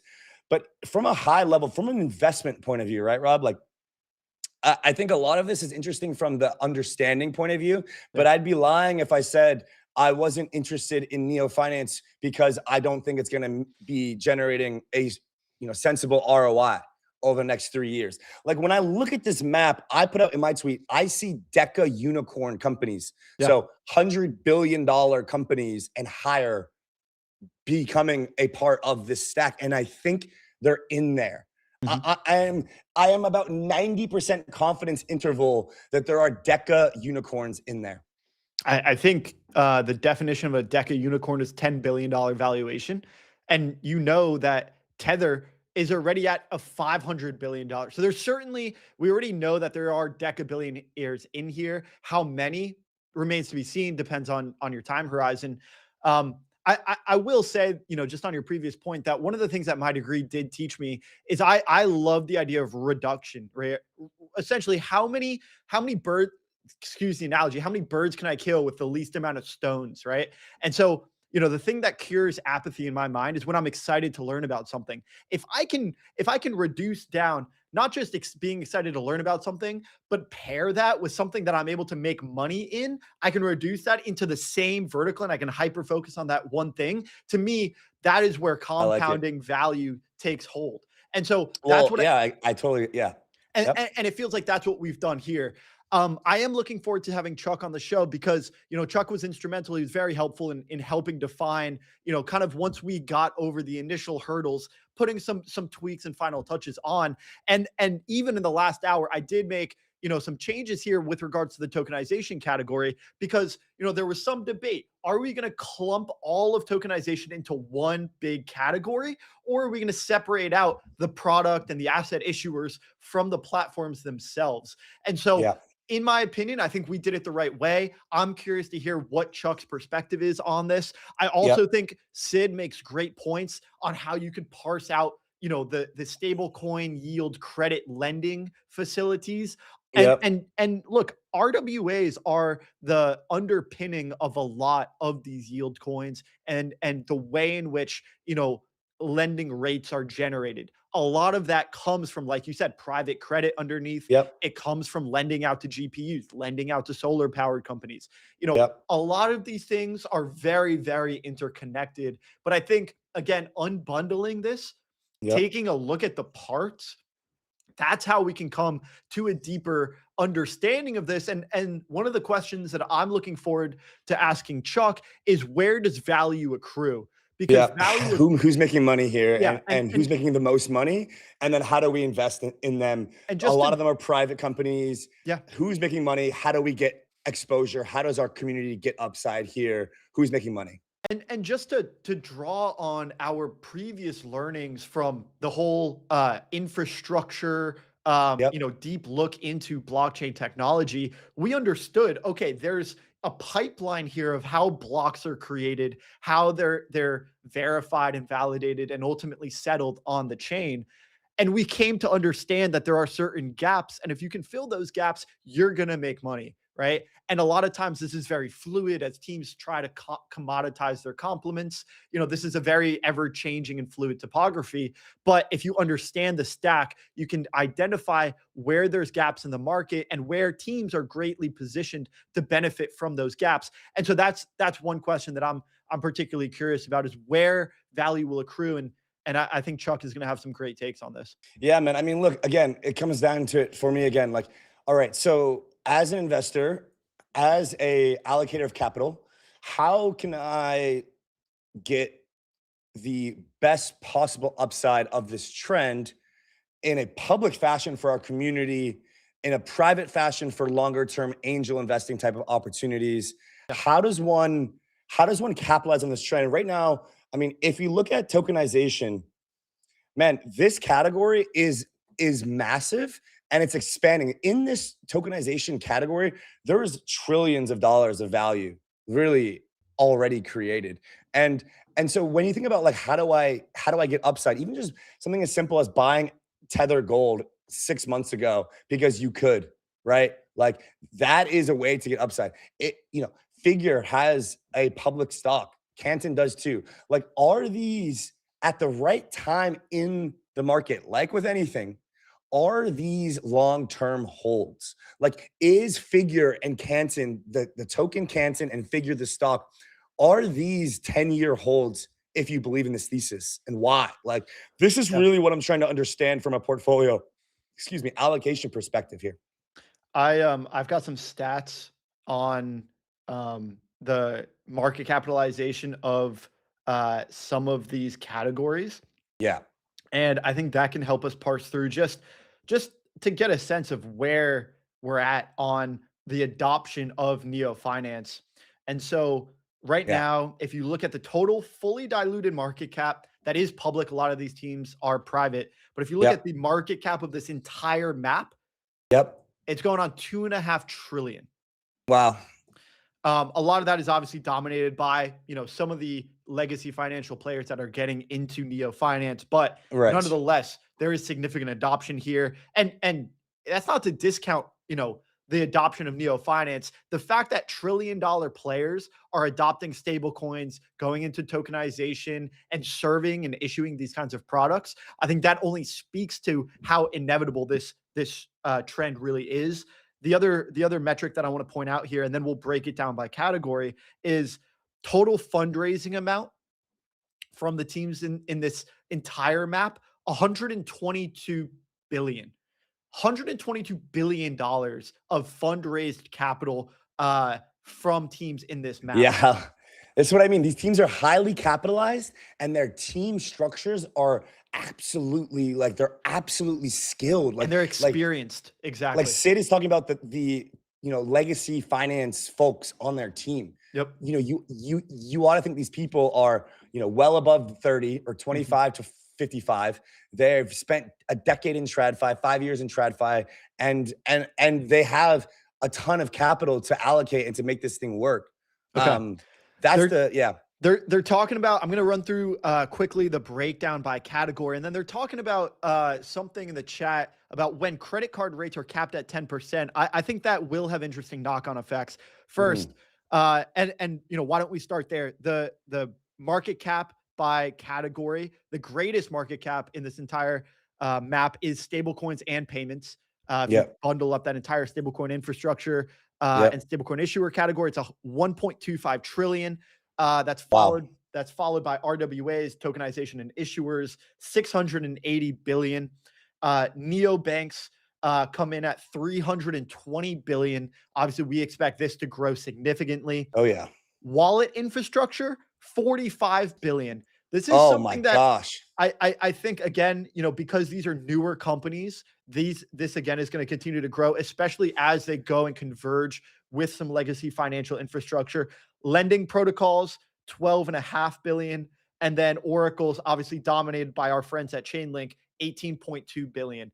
So tons of market cap across this entire across this entire landscape. But we've got stablecoins, tokenization, followed by neobanks, wallets, lending. And I appreciate that, man. It's helpful to understand like an actual kind of financial depiction of how much value is created here. Yeah. What's the best payment protocol in your opinion? I want to use a card. I have the EtherFi one. It is great. We're also an investor in EtherFi. I do not have the pay card. I do have a CryptoCom card. It's okay. I would suggest EtherFi for the immediate use case for now. They're just great and they're battle tested, and we know the team. Actually, we're supposed to have Mike on. Not sure it's going to happen, but yeah, I don't know a better team to look at for a card than EtherFi. And I think this category of I call it like a restructuring of the personal financial habitual traits.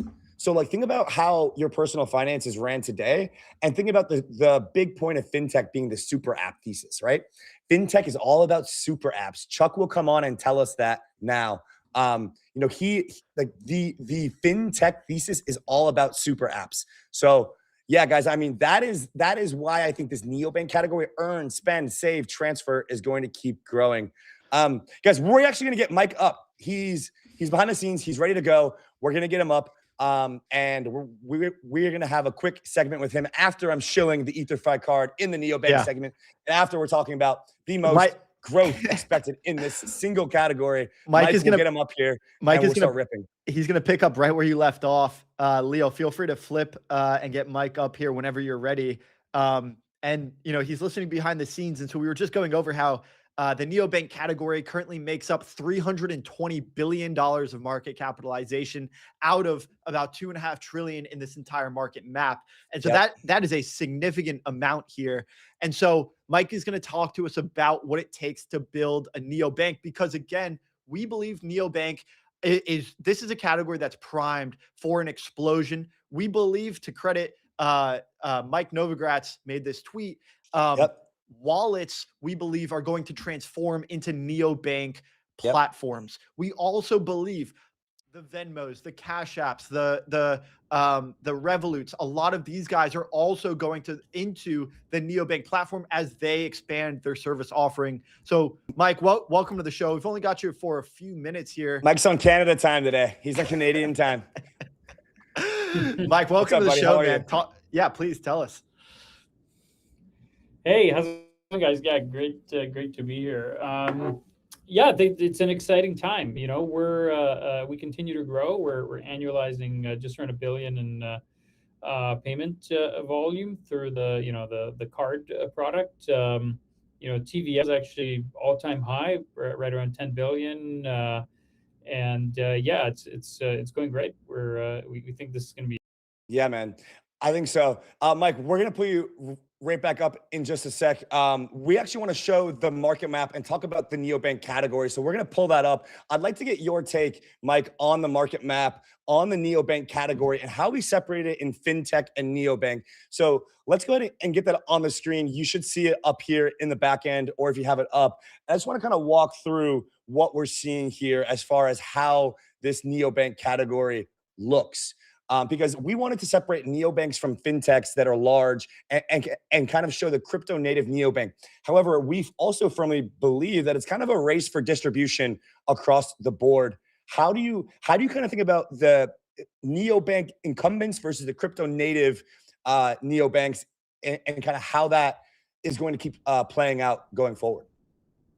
So I don't see the market map in case I'm supposed to be. It should be coming up here. But there you go. Yeah. Well, still nothing, but that's okay. I mean, there's a couple of big differences, I guess, between the crypto, players that are coming up versus the incumbents. The one big difference is just much lower fees. So because crypto neobanks just, fundamentally are much more cost effective to operate, they tend to just have much lower fees and higher rewards for users than their TradFi counterparts. And that ultimately just means that users will prefer that, assuming sort of trust and everything else is equivalent. The second huge advantage that I think the crypto players like ourselves have is that because it's non-custodial, it allows crypto players to operate globally. If you look at our users, I mean, we span basically, every continent except Antarctica. We have users everywhere, and it's that's something that's very hard to compete with. That allows us to sort of pick and choose regions to really double down on and develop network effects. That's the reason I think crypto players are going to be I think really dominant over the next coming years. And Mike, one more question for you. We had Mike Cagney from Figure, HELOC, and Providence Blockchain, and he was somewhat against the financial super app thesis, but very much for the neobank thesis, kind of describing how he believes this will look like a wallet with a browser where you can interact with a lot of dApps. I'm curious, as you're building out EtherFi and you're integrating yield sources, you're building out cards and all these things, how much are you thinking about exposing the end user to dApps and to on-chain applications? Yeah, you want to abstract that away completely. Tell us a little bit about the reason. It's just like, imagine, I think in the crypto world, we live in obviously a bubble, and it's actually pretty rare that we interact with normal people, but some of us do. And just imagine trying to get a normal person to explain freaking Aave looping and Pendo and whatever Uniswap to them. It's just nobody wants to do that. Nobody enjoys that. It's scary. It's confusing. People just want simple products that let them live their lives. So we fully want to abstract that away. I mean, when you put money in your bank, you're not trying to figure out what bonds they're deploying capital into, or who they're writing loans to, or mixing and matching any of that stuff yourself. You just want a bank that holds your money, doesn't scam you too hard, lets you spend, invest, and live your life. That's it. It really just needs to be that simple. The bank that doesn't scam you too hard.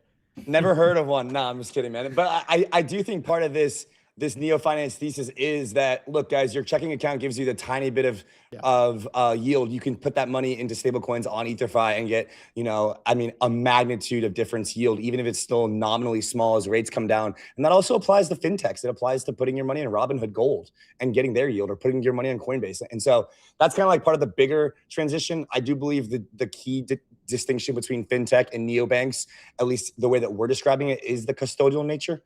But Mike, we'll have to get you on an hour-long conversation about neobanks. I'd like to do a debate or a conversation with somebody from the more fintech side, and really try to see what the key differences in strategy, distribution, users, etc. are. I know we've talked quite a bit about it. We're going to stay on track here. Mike, thanks for joining us. Much love and happy Friday, and hope you enjoyed the map. We put a lot of effort into it. It's been a long night. Yeah, it looks good. Oh, well, thanks for having me. Yeah, I'm happy to chat anytime. Thanks, Mike. Speak soon, man. See you. Hey, Mike. Bye, buddy. All right. We got our boy Chuk, the host of Money Code, coming up. We're going to take a quick pause, quick commercial break. Thanks for being here for the Neo Finance special. This is going to be a banger. We got Chuk for a good 40 minutes. We're going to break down every which way part of the market map on our Stabled Up episode. So, guys, be right back. See you soon.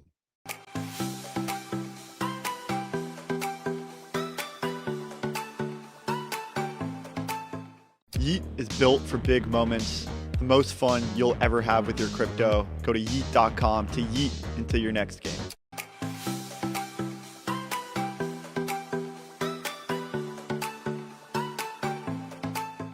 Not your keys, not your coins. From the team that pioneered cold storage, Trezor has just released its new wallet. Guys, if you are still using hot wallets in 2025, 2026, you are missing the entire point. Secure your coins. Get a Trezor at trezor.io.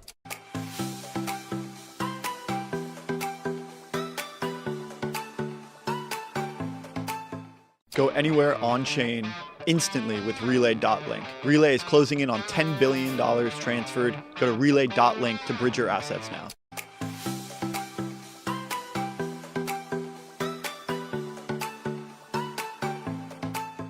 Money shouldn't wait for Mondays. Following its real upgrade, Polygon is now one of the fastest chains for stablecoin transfers and payments. Visit Polygon Technology to learn more.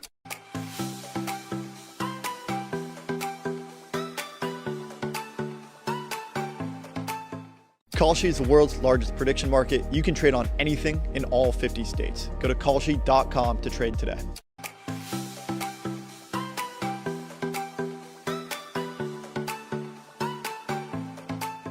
Talk to AI like your lawyer or your doctor or your therapist. Yours, private, and here today. Visit near.ai to have a fully private chat experience.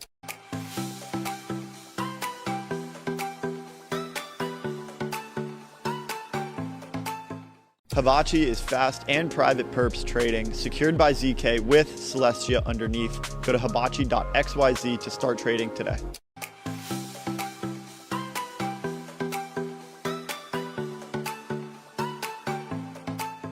Looking for yield that stands out? Infinify gives you just that. Deposit stablecoins and earn far more than the current savings rate. Infinify is a battle-tested, reliable DeFi platform that is ready to go. Head to infinify.xyz.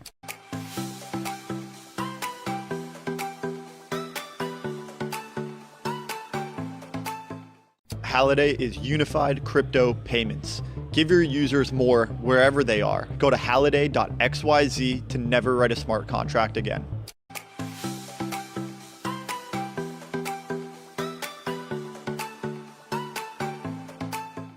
Open, stable, borderless. Frax is building the next generation of stablecoin infrastructure for the digital finance era. Visit frax.com to learn more today.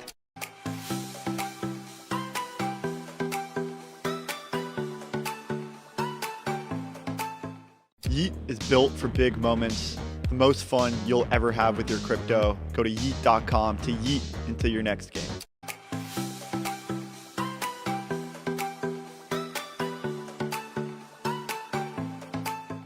Not your keys, not your coins. From the team that pioneered cold storage, Trezor has just released its new wallet. Guys, if you are still using hot wallets in 2025, 2026, you are missing the entire point. Secure your coins. Get a Trezor at trezor.io.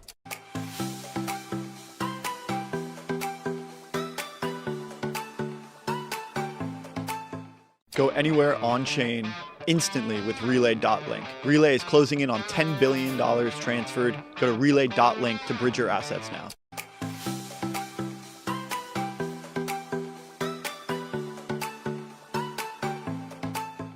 Money shouldn't wait for Mondays. Following its real upgrade, Polygon is now one of the fastest chains for stablecoin transfers and payments. Visit Polygon Technology to learn more.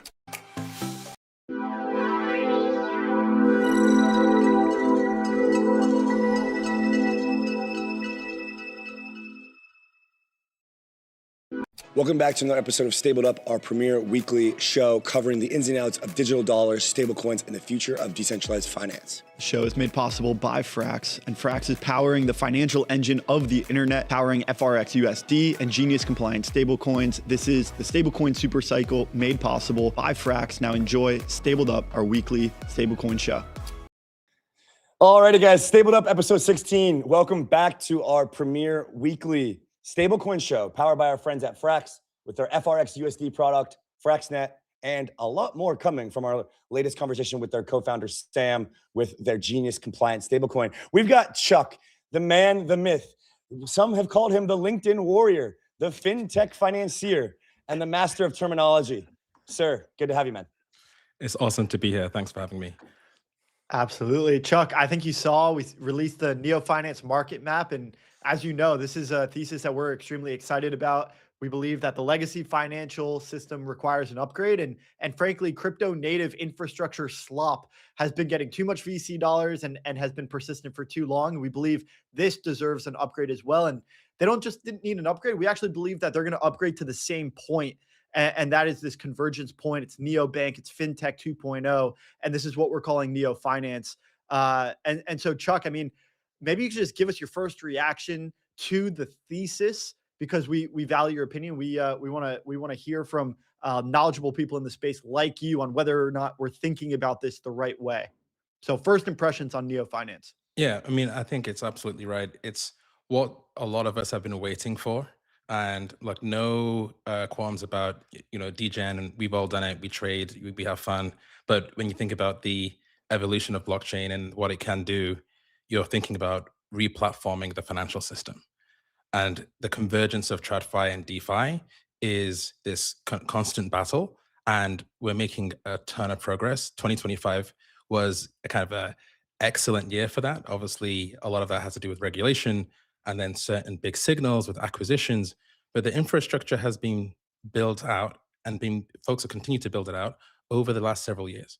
And so with infra on-off ramps, with liquidity, as that's all coming together, you're starting to get really, really good consumer applications and business and infra. And so, I think it's bang on, and we're just at the beginning of what will be like a multi-year evolution of finance. So it's exciting to see. Yeah, man. And we just had Sid on from Maple, and Rob and I have just continued to understand that this specific category is a set of highly capitalized teams as well as skilled operators at the helm, which is a core difference from some of the, let's say, earlier crypto teams that we've seen, as well as a core difference from traditional just legacy finance team. It's the combination of expertise between the fintech, which you possess, and the Web3 space that is really kind of creating this value in this architecture. We want to really take this time to educate and learn ourselves from you as well as our audience. And I think the best way to kind of start is just to think about this from an investor point of view. Chuk, we've been thinking a lot about how value is going to be created in this category. Where does value accrue is often the question that investors want to know. And so when we think about this category at large, to put it simply, Chuk, who's making the most amount of money? Where's the best business models? Who's doing it well? And how are you thinking about the actual on-chain business models and off-chain business models of this category? Let's start here broad, and then let's get into some of the specifics on the market map. Yeah, absolutely. This is the question on everyone's minds. It's $1 billion question. Some might say it's $1 trillion question. And as you are seeing infra proliferate, you're seeing apps proliferate, you're seeing, barriers to entry have decreased in certain areas of the stack, but network effects and switching costs and licenses and other combinations of those things are going to start to enable folks to accrue value. So let's start with, I guess, when you think about the full stack from applications on one end all the way to bare metal on the other side, and then there's various ranges of infrastructure in between, and many of them use each other. Over time, I think value accrues to either of those sides and less in the middle. What I mean by that is end user applications, whether that be retail consumers or SMBs or enterprise, they have the interface of that customer, and they can continue to add value with bundled products and continue to expand there. And that becomes a very sticky relationship. They often are where the brand sits, the brand value. And depending on the particular product, then it can be network effects. Flip all the way to the other side, where in certain areas of infrastructure stack, yes, licenses aren't impossible to get, but they're not easy to get either.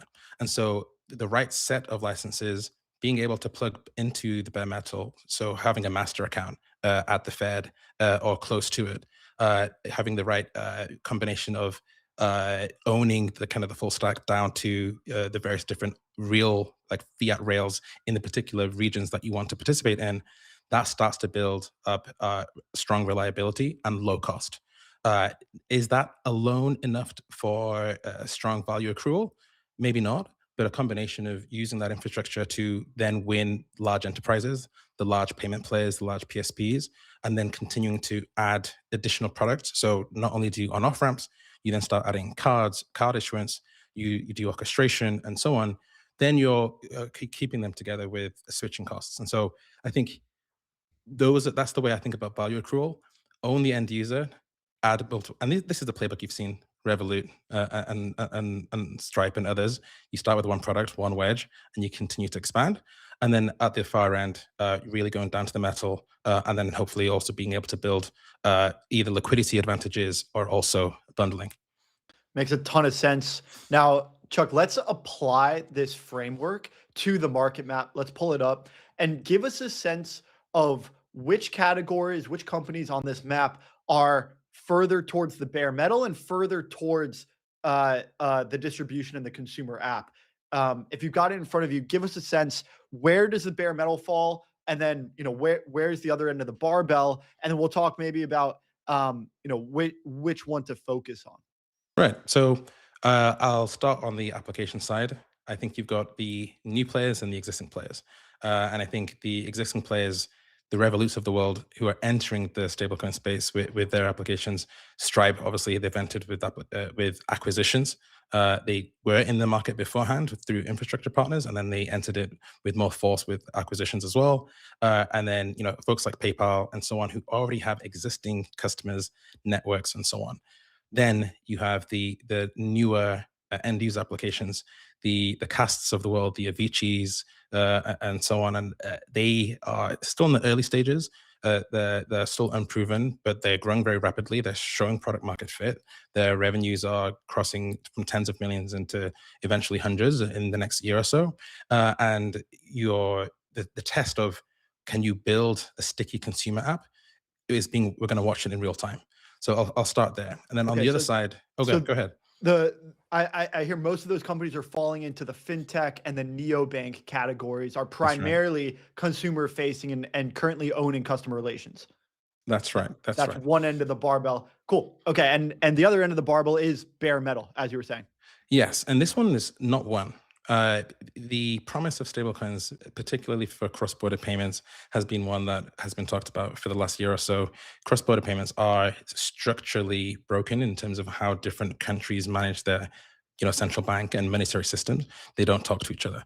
Fantastic. That's a great area for a unified rail and unified liquidity and 24/7 rails to make a difference.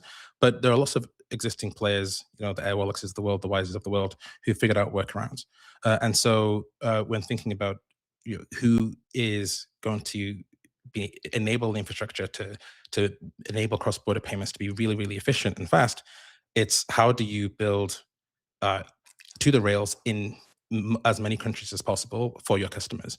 And if you look across the kind of the major infrastructure players who are enabling this, you've got Bridge, BVNK, Conduit, MoonPay now with their acquisition of Iron, Hi-Fi, and so on. They each have a different, call it menu of integrations to the rail. And so no one really has a full to the metal setup in, call it 10 or 15 countries. But that's being built right now. And as they acquire customers, they'll acquire them on a stablecoin issuance product, and then do orchestration, or acquire them on a card. Like if you're Rain, you acquire your customers through a card product, and then add orchestration on top. And so the battle isn't won, but this is the kind of the bare metal end that I'm talking about. Got it. Yeah, and then just so to put this all together then, Chuck, yesterday you kind of laid out this 3-part stack, right? And so if you could just tie that 3-part stack that you laid in as far as the smart contract layer, I believe it was like the issuer layer and then one other, and then how that pertains to this barbell thesis, I think that would be a really, really good closing point as far as this investor outlook on how to think about the stack. And so yesterday we were looking at the map and passing out the players, and you look at the stablecoin issuance section, and there's a lot of folks in there, and they all do a range of different things. And it's because you have folks who only one part of the stack and folks who do the entire stack. So let's talk about the stack. At the end of the day, you are tokenizing some assets. It just so happens that for stablecoins, they're highly liquid, typically treasuries and cash. And therefore, you have a fairly easy way to maintain the peg. Okay, I'm skipping over a lot of detail, but at the bottom of the stack, you have reserve management. Okay, and then you represent those reserves as a token or something on a blockchain across different blockchains. That's the smart contract layer. And then beyond the smart contract layer is then the end token that people see. You can call that the application layer. You can call it many different things, but let's take Circle for example. Circle manages their own reserves, or they use a BlackRock, a managed fund for reserves. They manage their smart contracts, and the USDC is a Circle branded stablecoin. That is an entire stack. Then you can look at Paxos, where Paxos is a white label stablecoin issuer. They do their own stablecoins, but the one I'm going to talk about right now is PYUSD. So Paxos manages the reserves. Paxos also manages the smart contract, but the stablecoin is branded with PYUSD. So that's another different set of combinations for the stack. And then you can think about M0 as a protocol. So M0 is kind of like the smart contract layer. And I'm simplifying for those who really know the details, but M0 is the smart contract layer, and they work with different reserve managers to issue this middle layer token called M. And then brands can come and issue their own token from M. So they've separated it out into a modular way. And therefore you have like folks like Noble and MetaMask USD who are built on top of M. And so when you look at the announcements that are happening, say Western Union issuing a stablecoin, working with Anchorage, or Klarna are issuing Klarna USD, working with Bridge, it's hard to say, okay, who's the issuer, who owns the smart contract, who owns the reserve. You look through their stack and you see how it splits. But I think what's clear is that the technology to issue is not challenging. It's not that hard. The reserve management takes some scale, but it's becoming easier and easier, and that will eventually be commoditized. And so the value gets pushed to the brand, the stablecoin itself. As a brand, as PayPal, as Klarna, as Western Union, as any kind of fintech or any platform, do you have distribution? Do you either have captive audiences, captive customers? If you're a marketplace, do you manage the processing of money in between your customers? Do you have influence over potentially your suppliers or your vendors? Do you have your own blockchain where you can invite developers to create applications? This is, for example, Robinhood and Coinbase with Base. So the distribution layer is where value accrues, and it really comes down to how much leverage and how much influence they have on their customers. And essentially, when issuing a stablecoin becomes really easy, it used to take months, now it takes days, and with Braille and others, it takes seconds. You can just go on the platform, click a couple of buttons, and before you know it, you've got a stablecoin. The effort, the value, the complexity moves to distribution. And so I think that's where the battle will be won. Yep. And at the end of the day, you don't need, if you own a walled garden, you don't necessarily need to compete with other people's stablecoins. It's just an extra tool for you to grow another revenue item, get a greater share of wallet. And I'm sure we'll talk about it today, but everybody wants to build a super app.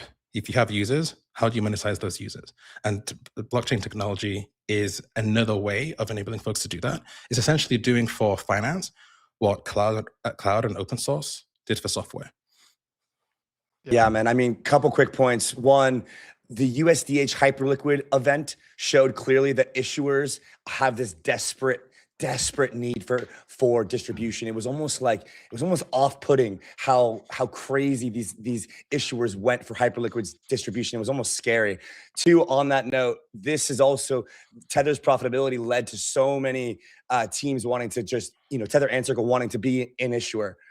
Because there's just this massive opportunity. So this kind of led to an oversaturation that you've mentioned, which then if you look at the stack, you get down to reserve management and the application layer, and you start to think, oh, there's more value in that part of the stack now than there is just in the pure issuers stack. Now that's a broad take, and there's still tons of value to be captured by Tether, Circle, and the likes of Sky and others in that top tier of issuers.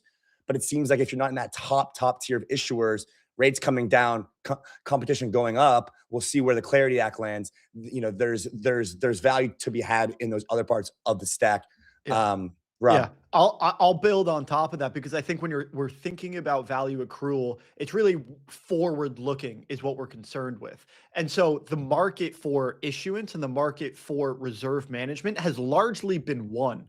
And so I think there is room to grow those businesses that are the winners, but I'm not investing in the long tail of stablecoin issuers, nor the long tail of reserve management for these stablecoins. I do think there is a breadth in the market for the distribution and the apps, these companies that may launch stable coins. And I think you can cherry pick a long tail of winners. Could be all the way to the Walmarts of the world and the major retailers that do have some major distribution. I think those are the companies where you can think that there is a broad market where there's a lot of horizontal room and a lot of these different players. We could see a lot of winners in that part of the stablecoin stack. But you might not see a long list of winners in the other two parts, but you will still see Circle, Tether, and the reserve managers that are already leading the space continue to lead those segments of the stablecoin market. You agree with that, Chuk, or no? I'll build on that, and I agree. I think Circle and Tether are in a different place, just by timing and path dependency. The fact that Tether can make so much money, people don't understand it, and then they think, oh, I can do the same thing. And it's a function of how they got started, who holds the token, and what their alternative is. And if it is avoiding or escaping volatile currency, volatile economies, capital controls, or unscrupulous behavior, the list is long. But it's very hard to unseat Tether in that world. And now their liquidity, the network effects, the distribution is hard to overcome. Circle is really dominant in DeFi. They're on many exchanges. The partnership with Coinbase has led to huge amounts of distribution. Circle have an incredible on-off ramp network across the world. The partnerships with banks, again, that's another thing that they're built up over time. Very, very hard to challenge. Now, will the USDGs of the world, the PYUSDs of the world, the other kind of major stablecoins be able to tackle this? Never say never, but you're going up against network effects. Now, for the folks who are issuing, branded stablecoins for their own networks, I think Klarna has a sufficient ecosystem that, as I mentioned earlier, you're monetizing your existing distribution. It's always going to make sense. Now, will that grow outside of their ecosystem? Maybe not. Probably not, but that doesn't matter. They've already won. They've already managed to be more efficient within their existing ecosystem, develop much faster, create new financial applications, and their average revenue per user, their ARPU, is increasing. And so it's a complicated answer, but as a investor, I'm looking at companies who have network effects, who have captive audiences, and saying, okay, well, what if they increase their ARPU from by 20%, by 30%, not because they issued a stablecoin, but because they added lending, they added trading, they added all these other financial services. So I think of stablecoins as infrastructure. It's embedded finance. I guess is a way to kind of tie it back to existing fintech. Uber, any marketplace, Airbnb, folks who have strong brands, strong network effects. You're now essentially saying, okay, what if I became a bank? What if I lent? What if I enable cross-border payments?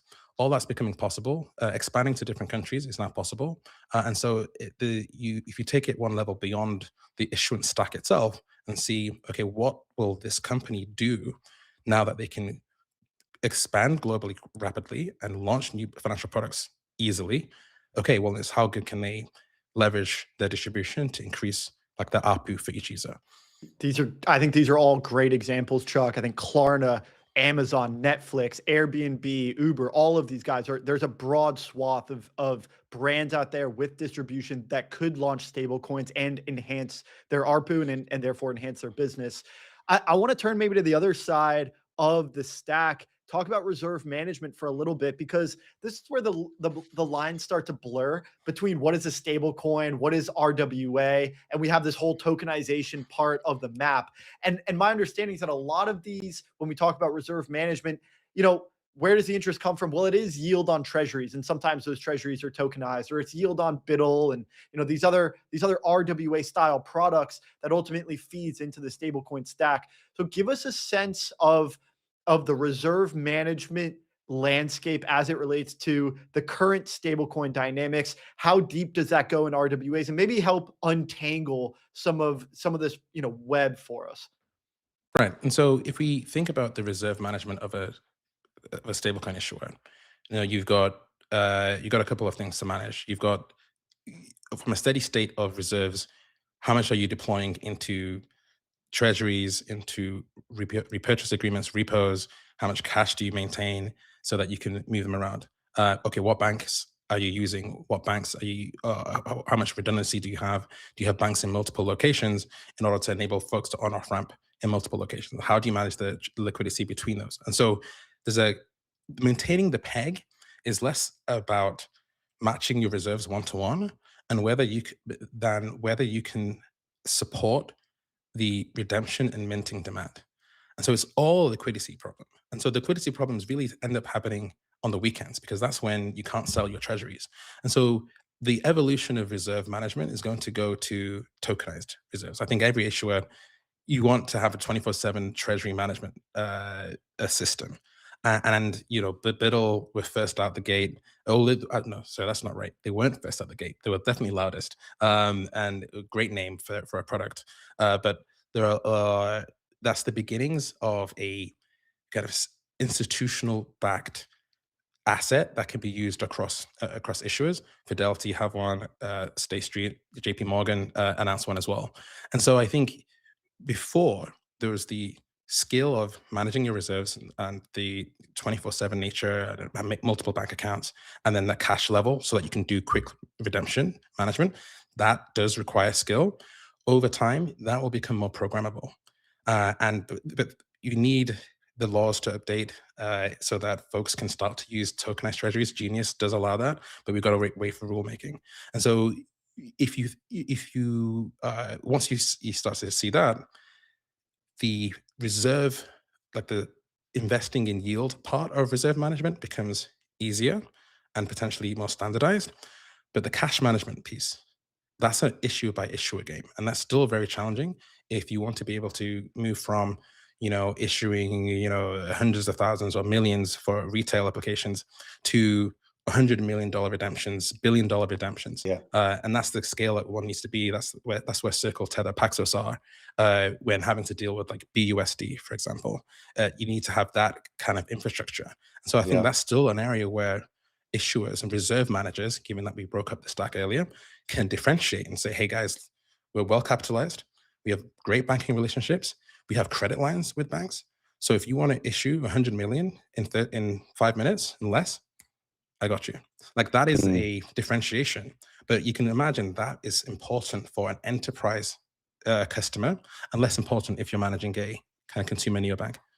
Yeah, and I could easily see how anything like a 1010 or a flash crash or a even FOMO inducing of events where an institution wants to or needs to redeem can cause these issues, and you want to have the reserve management company that you're working with or service to be apt. And so you can start to see how the settlement times of legacy finance are now a moat for different teams, those who are able to kind of capitalize on that, which, as you said, for the neobank, for the fintechs, for me, moving $10,000 from here to there, maybe not a big deal, but for, BlackRock, who's trying to, move money on weekends if needed, or as you say, issue very, very quickly large sums, this kind of elevates when you're like the importance of these aspects elevates in terms of their customer needs.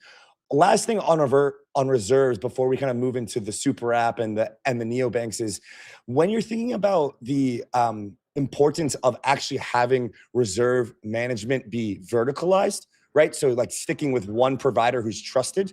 And I think, you can kind of walk us through who those are and what they do specifically versus like having a multifaceted reserve management approach, meaning having business lines with multiple of these. How do you think about the best way for these, or what's the best way that you've seen some of these teams utilize reserve management teams to get the best liquidity preferences for their institutional clients, et cetera? What's the kind of strategy here? Is it multifaceted? Is it just one trusted? How verticalized is it? Kind of give us a bit of detail there.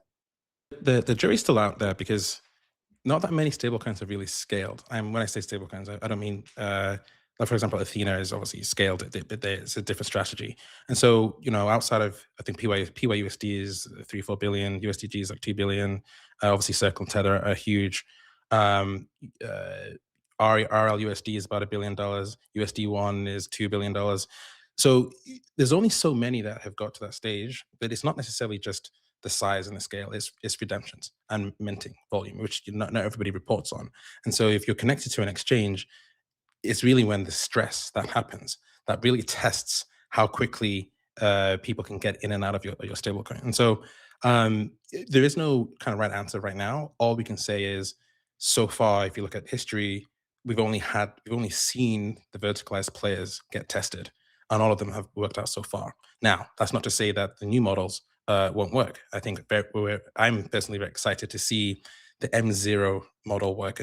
And for those who don't know, M0 enables multiple reserve managers who want to manage their reserves in their own way to then mint the M token, and then applications can mint their own stablecoin on the M token. So that will enable different reserve approaches.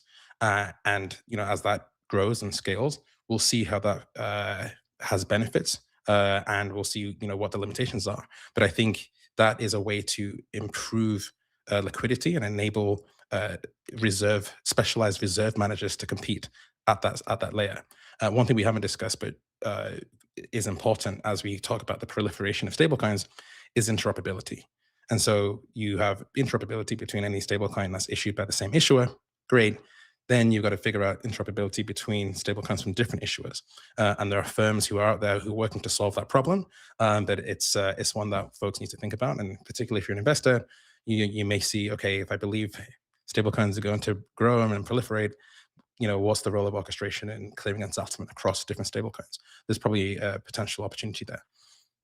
I'd imagine that interoperability of stablecoins that are issued on the same chain becomes much easier, right? And if we have a world where Tether is, proliferating across all chains, maybe, Plasma is one home of Tether, and then we have ARC is maybe the home of USDC. Is the interoperability question as simple as solving interoperability between these two chains, say ARC and Plasma, or are there deeper levels as you get into the reserves and redemptions that stretch? It's not just blockchain composability that we're looking for. We're looking for something that's much deeper into the financial underpinnings of these two issuing companies.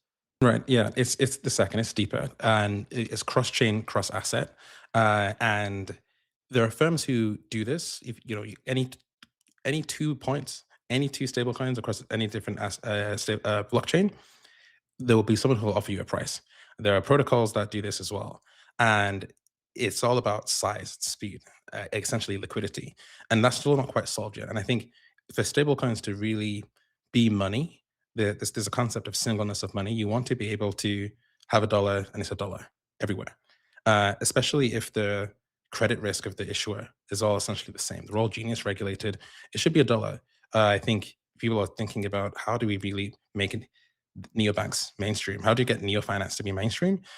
These all need to be abstracted away. And so the experience for the end user needs to just be, well, I've got some dollar-like thing in my wallet. I went to spend it, it's spent.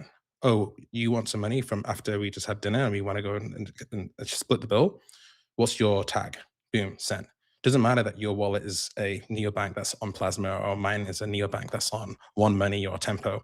It should just work.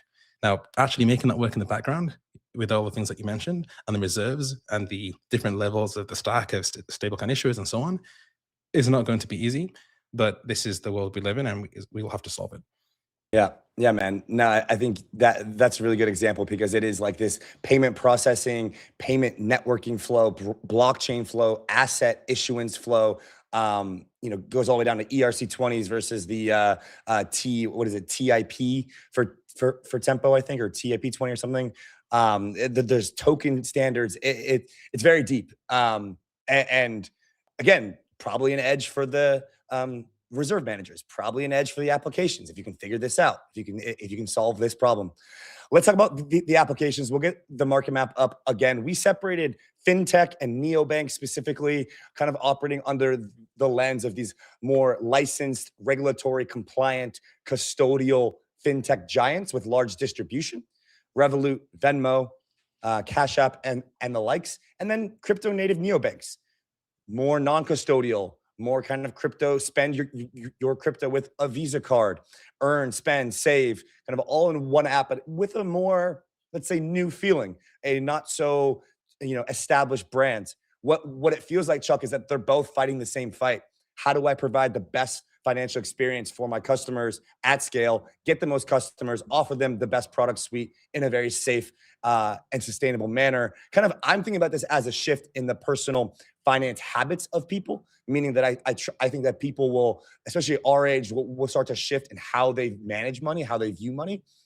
Talk to us about the fintech super app quest that it seems like everyone is on with, as it pertains to the crypto native neobanks, who almost seem like it's kind of a David and Goliath here. Talk to us about how this works. Yeah, it's the holy grail, right? I think the super app idea of, okay, where is the place where you home all of your finance? And we mentioned, earn, spend, and send, like transfer. But part of earn is saving, and then part of earn is also trading. And so, I think Robbie Peterson from Dragonfly wrote like an article, you should all go read it, the Fat Wallet Thesis, like last year, and it's still true. That was talking about wallets at the kind of crypto layer, and we've seen MetaMask and Phantom generate an incredible amount of revenue from swap fees, connecting folks to Hyperliquid. So you've got a wallet interface, and you connect it to DeFi and lots of other things in the back. That's the kind of thing that is possible and easier to do on chain. And so you start with, yes, earn, send, and send and transfer. You add in trading, you add in lending and borrowing and DeFi. And so the magic, the opportunity of creating this financial hub, we haven't seen it yet, but someone will nail AI personal financial management, AI financial advisor. I think I saw it actually on one of these apps. It's all happening.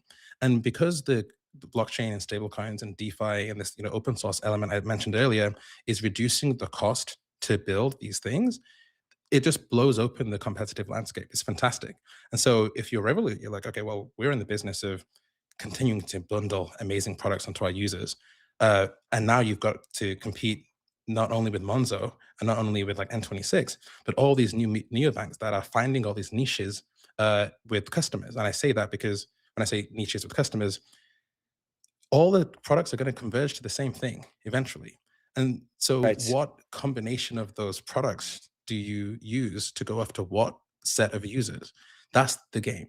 And privacy is coming in as well. Some users will prefer privacy. So if you put privacy at the top of your roadmap and put Hyperliquid trading at the back, you're going to get certain types of users versus somebody who puts Hyperliquid trading first. And so it's going to be an interesting competitive landscape to watch, but the market is massive. It's huge. It's huge. So everyone's going to just find their own positioning and say, okay, well, I'm the app for this type of person who looks like this, and I'm the app for this kind of person, and they're all going to grow to like millions of users and still be small. And so excited to watch it. Expect convergence in certain areas, but until we get there, folks have to figure out their own branding, their own positioning, and it's a user acquisition game, really, at the beginning. Yeah, man. It is, and we had such a good podcast with Electric Capital, Avichal Garg, and Mike from EtherFi, just speaking about how their entire strategy is simply to capture the crypto wealthy.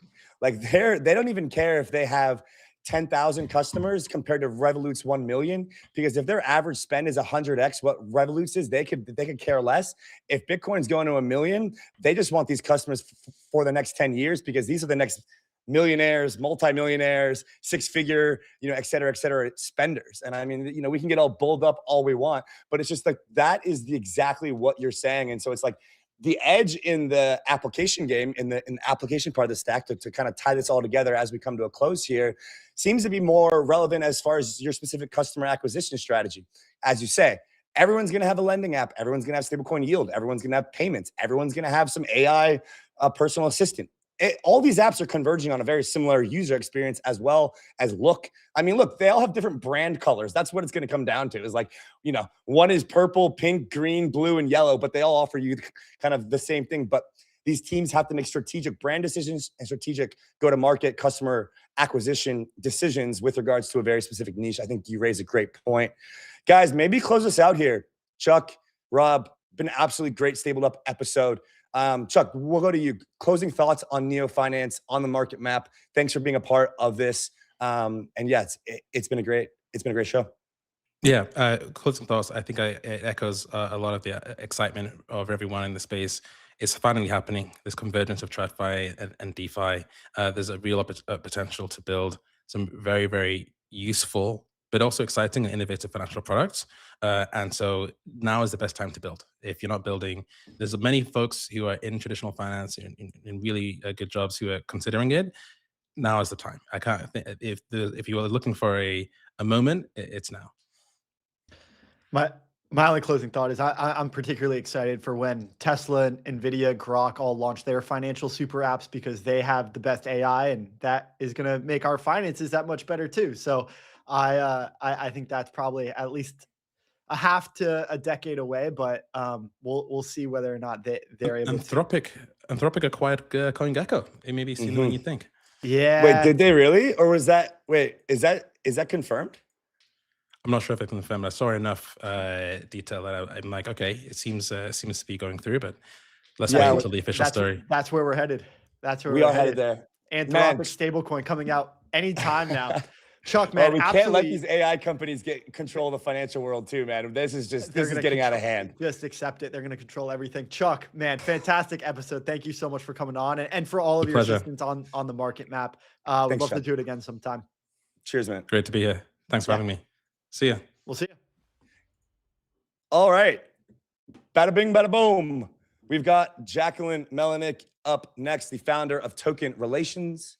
We are going to talk about her journey in the DC landscape last week and what she's seeing on the tokenization side of things as it pertains to Neo Finance. So excited to have Jackie on. Do a quick commercial break, and then we'll have Jackie on the show. Yeah, great frac segment. Thanks, guys.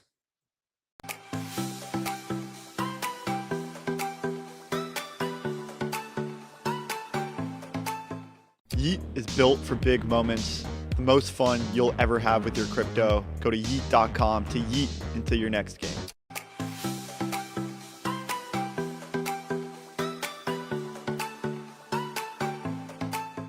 Not your keys, not your coins. From the team that pioneered cold storage, Trezor has just released its new wallet. Guys, if you are still using hot wallets in 2025, 2026, you are missing the entire point. Secure your coins. Get a Trezor at trezor.io.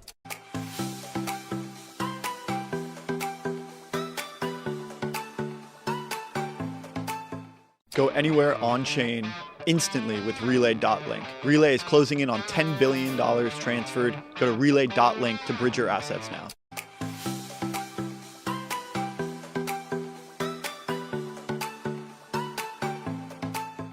Money shouldn't wait for Mondays. Following is real upgrade. Alrighty, Jacquelyn. Great to see you. Are you back home? Are you in DC still? I am back in New York. Yes, I am not in DC. I did a quick trip out there.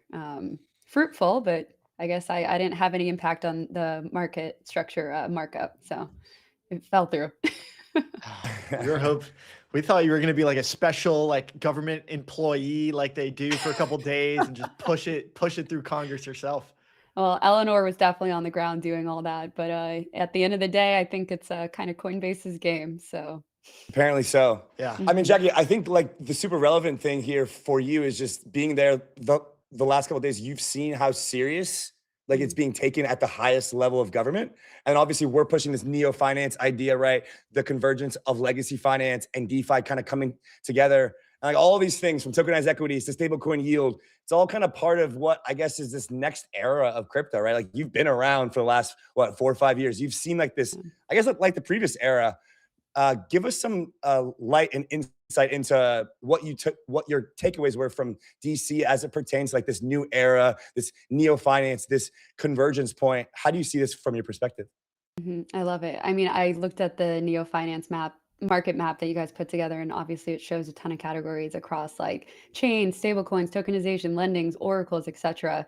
And a lot of what I cover and do is around all those topics. But to answer your question about the thoughts on what's going on in DC, I mean, listen, we've talked to a lot of people, heads of policies that are way more in the weeds on this front and going in and day out. And I think, you know, if we get clarity through DC and stablecoin yields or stablecoin yields and rewards are approved, then it opens up the door for competition that has historically been null. You know, it squeezes banks, it squeezes these money market funds they provide, and it squeezes just like a lot of different things. And ultimately, it's about benefiting the consumer.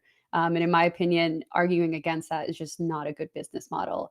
And I think, you know, I saw today that the Bank of America CEO was warning against interest-bearing stablecoins, saying it could pull up to $6 trillion from US banks, reducing lending capacity, all this other stuff.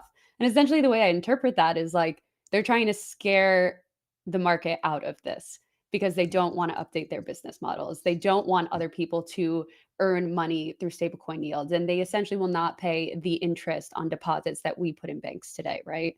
So, you know, I think the policymakers on the crypto side are fighting the good fight. I think there's, you know, the occasional differing of opinion of whether or not Coinbase's Brian Armstrong went too far by pulling out or whether or not he made the right choice. But did he, Jackie? Did he go too far? No, I think I agreed with the bullet points that he put out. But I do think that one major exchange should not have a say over everything. That's my take. So there's two sides to the coin. Man, I think finally, it feels like there was so much kumbaya in the industry. Everyone was just patting each other on the back for so long, especially while the tokens were going up, that it finally feels like we've got a valid adversary again. Like finally, like it's us against the banks again. But we're also merging and integrating with you know the legacy financial system. Just like, you know, it wasn't mainstream news anymore, it was the legacy media. Now we've got, you know, it's not mainstream finance, it's legacy finance. And ultimately we're going to integrate and I do think overcome a lot of the roadblocks they've put up in front of us, not just in DC, but, you know, broadly. But before we dive in too deep, give us a sense of the takeaways and the learnings that you had. You spent the whole week in DC, you had some fantastic interviews. What were the takeaways? Give us like a temperature check of the feeling in the room. You know, maybe it was a roller coaster going through the entire week, but was there anything that stood out to you while you were there? Robbie, I don't want to lie on air. I only spent like a day in DC. I'm sorry. I'm sorry. I wasn't there. I was only there on Monday when we went to the White House. At least like 3 podcasts in one day. It was all Eleanor. No, Eleanor did one with Senator Lummis that went out on Crypto in America. Jackie's just riding the coattails. That's what's going on. She's just like, vroom, vroom. Take me to the Valhalla, please, Eleanor. Yeah. No, I mean, the general take, though, is people are still optimistic. I think they're bummed out that the markup did not go through on Thursday. But I mean, I've spoken to people and I said, oh, when do you think this will actually happen? Like, I'm an optimistic person by nature, but I was like, oh, 3 to 6 months because I know how slow the government moves. And they're all like, no, like we should see a new markup within a month. And maybe that's just them drinking the Kool-Aid, because I remember they used to say this would happen in June and then it would happen in September and now it's January. And so like, I'll believe it when I see it. And even on Thursday, even with everything that we thought was in place, Wednesday afternoon, cut. So I think that's just kind of, maybe I'm being a little pessimistic I'm with on you. this front, but I do believe we will get actually something, and it should be a good bill. And I agree with Brian Armstrong's take on this, that it should be a good bill rather than or no bill rather than a bad bill is how he phrased it, I believe. And we're looking for before the midterms. Like that would be great. I mean, that's like how pessimistic we're kind of at. So Jackie, you have an amazing company, Token Relations. You've been covering token relationships with shareholders for a long time. Our best friends at Blockworks just announced their investor relations profile, namely dubbed Investor relations. I know that's your favorite Yeah, thing ever. Talk to us sure. about how this unification of token equity in this kind of let's say, as Rob says, not so kumbaya world that we're entering in. Why is shareholder communication so important? Talk to us about just kind of how things are going from your perspective as far as the changes that token holders are expecting, right? Like, we want rights. We want to know what we're buying. We don't want Yeah. useless governance tokens anymore. Part of this neo-finance tokenization campaign is to really get to the bottom of what it is that we're investing in this industry. And I think the legacy financial world's institutional capital allocators are forcing us to do that. How do you kind of see it from your interesting And Jackie, perspective here? before you answer that, I think it's just ironic that, I think it was Morpho deprecated their Discord, which had traditionally been the venue that a lot of token holder relations and token holder communications had. Hmm. That's where it had occurred. And so I think we're seeing it from multiple angles. But yeah, please tell, what does the investor relations Yeah. entail, and how do you handle the set token relations? Yeah, I think there's a lot of ground we could cover here. And I believe Blockworks' investor relations platform is focused on Solana, whereas like with us, token relations derives from exactly what it is, investor relations and ecosystem relations. And the way we think about it is this like new age model where a lot of institutions want to get up to date on what's happening within these ecosystems, but they have day jobs. They are not deep in the trenches. They're not in the crypto bubble. Maybe they're on CT in an anonymous account, but odds are they're not. And so how do we kind of connect with them? And then how do we connect with retail and the community that has been so loyal to so many of these teams for so long? You guys talk about Discord, but then it's like, okay, they check Discord, they check Telegram, they check Twitter, maybe they check the company website. And all of a sudden you're sending them to like 5 different avenues. And so what we try to do here is be the streamlined way to get continuous investor updates. We do it on a reoccurring basis with most of the major L1s, L2s, and some protocols like Solana, Polygon, Avalanche, Chainlink, Ripple, so on and so forth. And essentially, like what we have heard and feedback from the traditional asset management firms is that they want to see what the actual use cases are. They want to see what the utility is. They don't understand the jargon, nor do they really care to talk about the jargon. They want to understand what this can actually enable. And so then in turn, ideally, that's when you start to get more token holders. It's like, okay, I see this project doing XYZ, therefore I think that's valuable. I'm going to go buy the token. Notice how I didn't give a company name because I'm not going to give financial advice. However, our Atta girl, job Jackie, is to trained be media person. our job is to be this like neutral third party that covers everything that's happening and then let investors decide what they want to do, whether they want to, sell the token, be more long-term thinking, buy the token, or even just look into an ecosystem. And I think it's kind of, akin to like what the public markets have perfected. And it goes to like Yes. the maturation of this industry. Like this did not exist to my knowledge Yes. before we launched the company like a year and a half, 2 years ago at this point. And now we're starting to see, a need and a desire for this token relations model. As Well, thank you're- you for showing your company to us on Thank our you for company's letting me. podcast. I've No, got- thank you so much for that. No, that I All right, really bye, learned a guys. lot Yeah, no.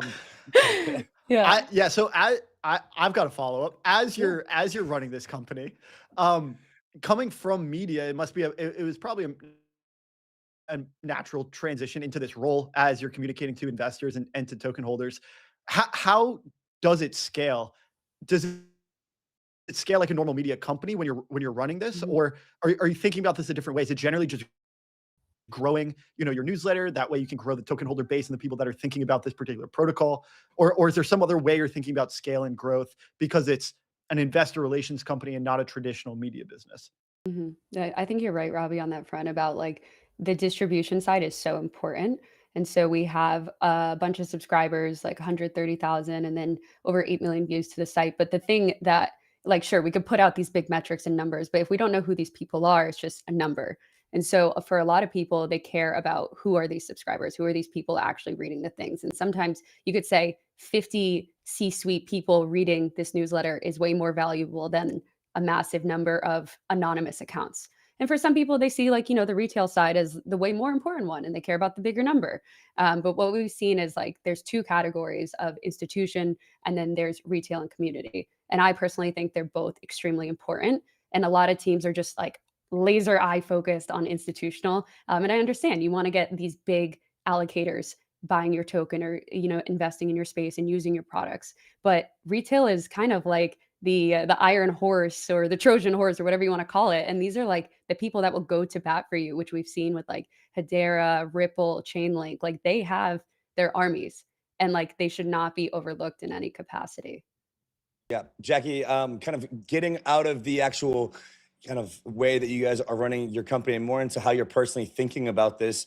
Like, what is your opinion on the whole kind of token, model right now? Let's just say, like, I know it's very broad and very open-ended, but just kind of how do you see this shifting, right? Like the DAO stuff that Rob's talking about, the governance tokens, the I coin this revenue meta term, right? There's all these things that like are hyperliquid, Trump's administration, Genius Act, Clarity Act, all these things are forcing change.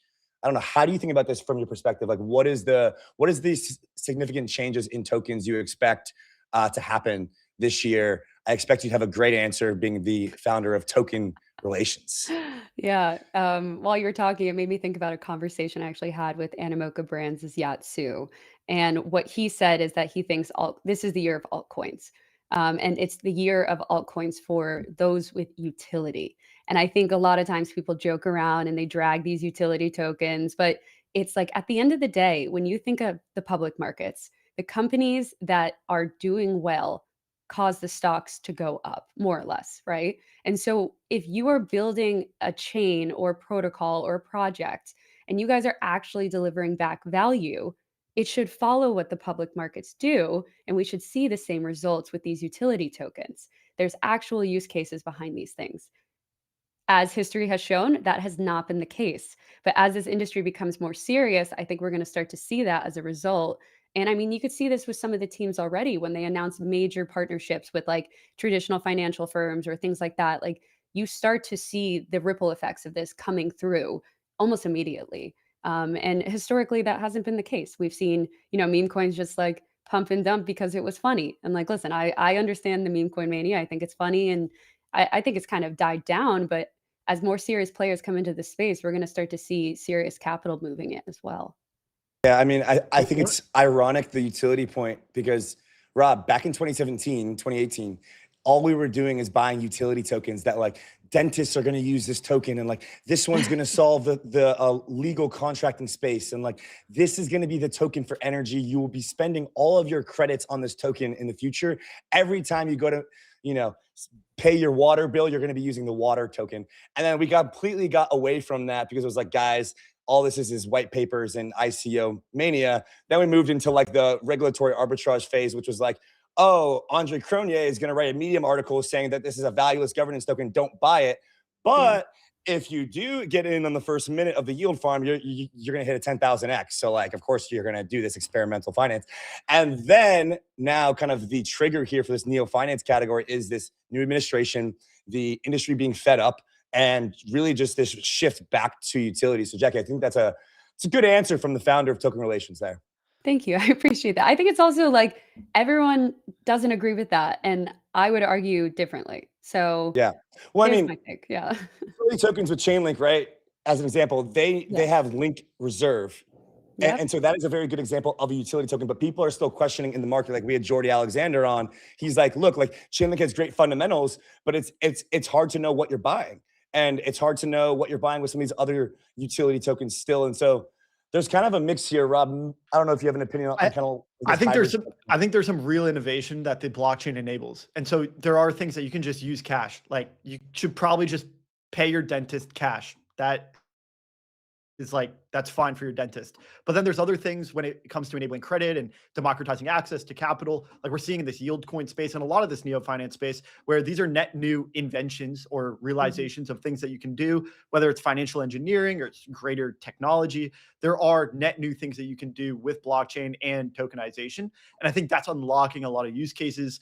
And there are use cases there that work well with utility tokens, and those weren't there before. So it's not like this broad, one solution to solve them all thing.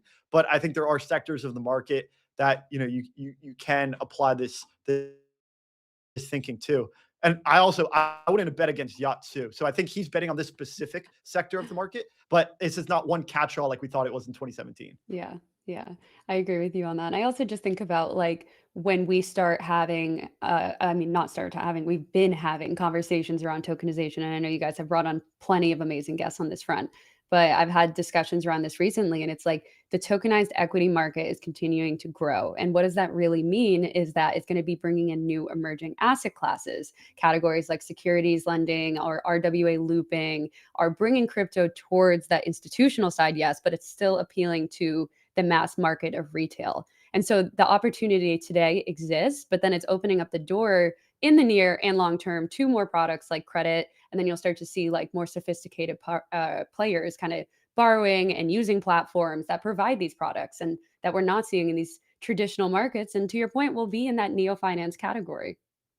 Yeah, absolutely.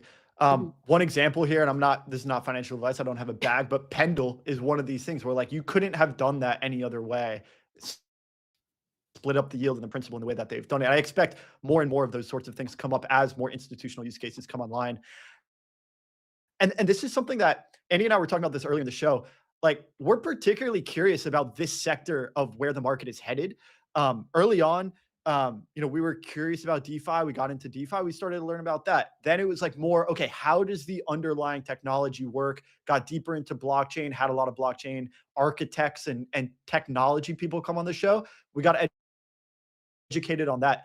I'm curious from your perspective, what are you most interested in learning about as this market evolves 2026 and beyond? Is there a sector of, whether it be neo finance or broadly, things that you're curious about, you're going to have on your own shows and kind of go investigate in your own research?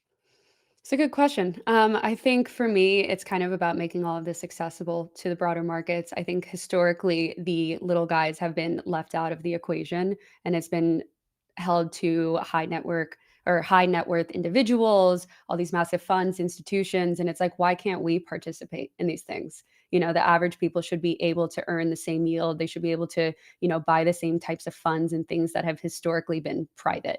And I think making these things that were private less private and opening up the doors is like a fair game.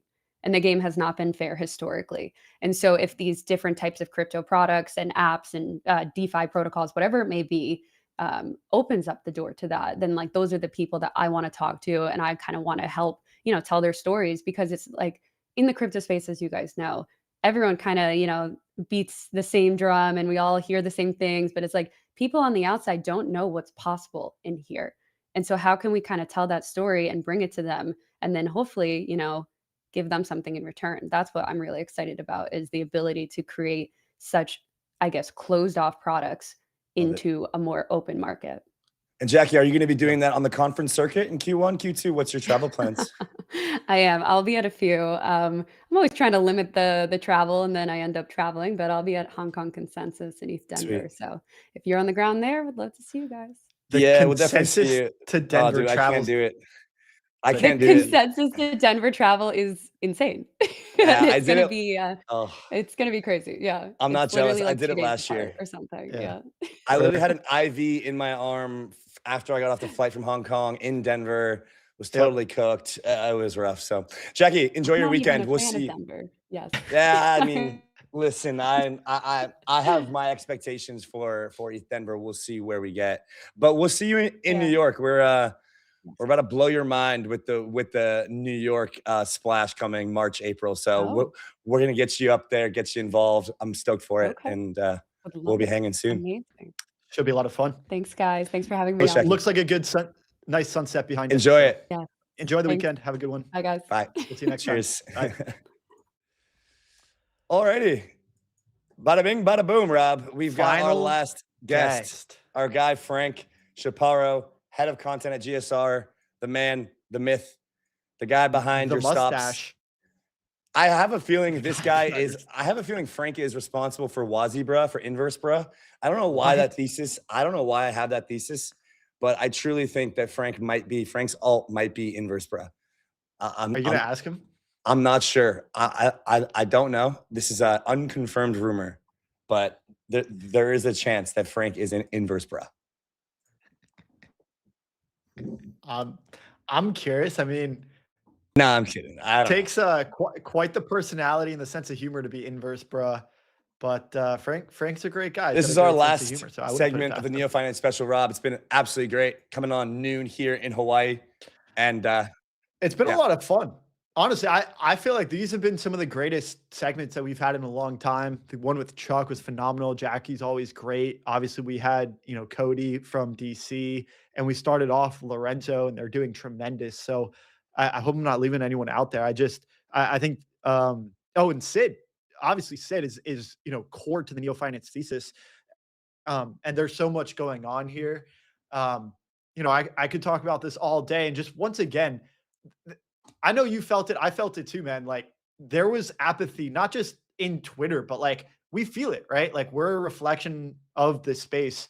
And it really, really does feel like very re-energizing and rejuvenating to find something particularly interesting, find something that we're very curious about learning more, so that when people come on, feel like I'm more into the conversations. I ask totally better agree. questions. We get better answers.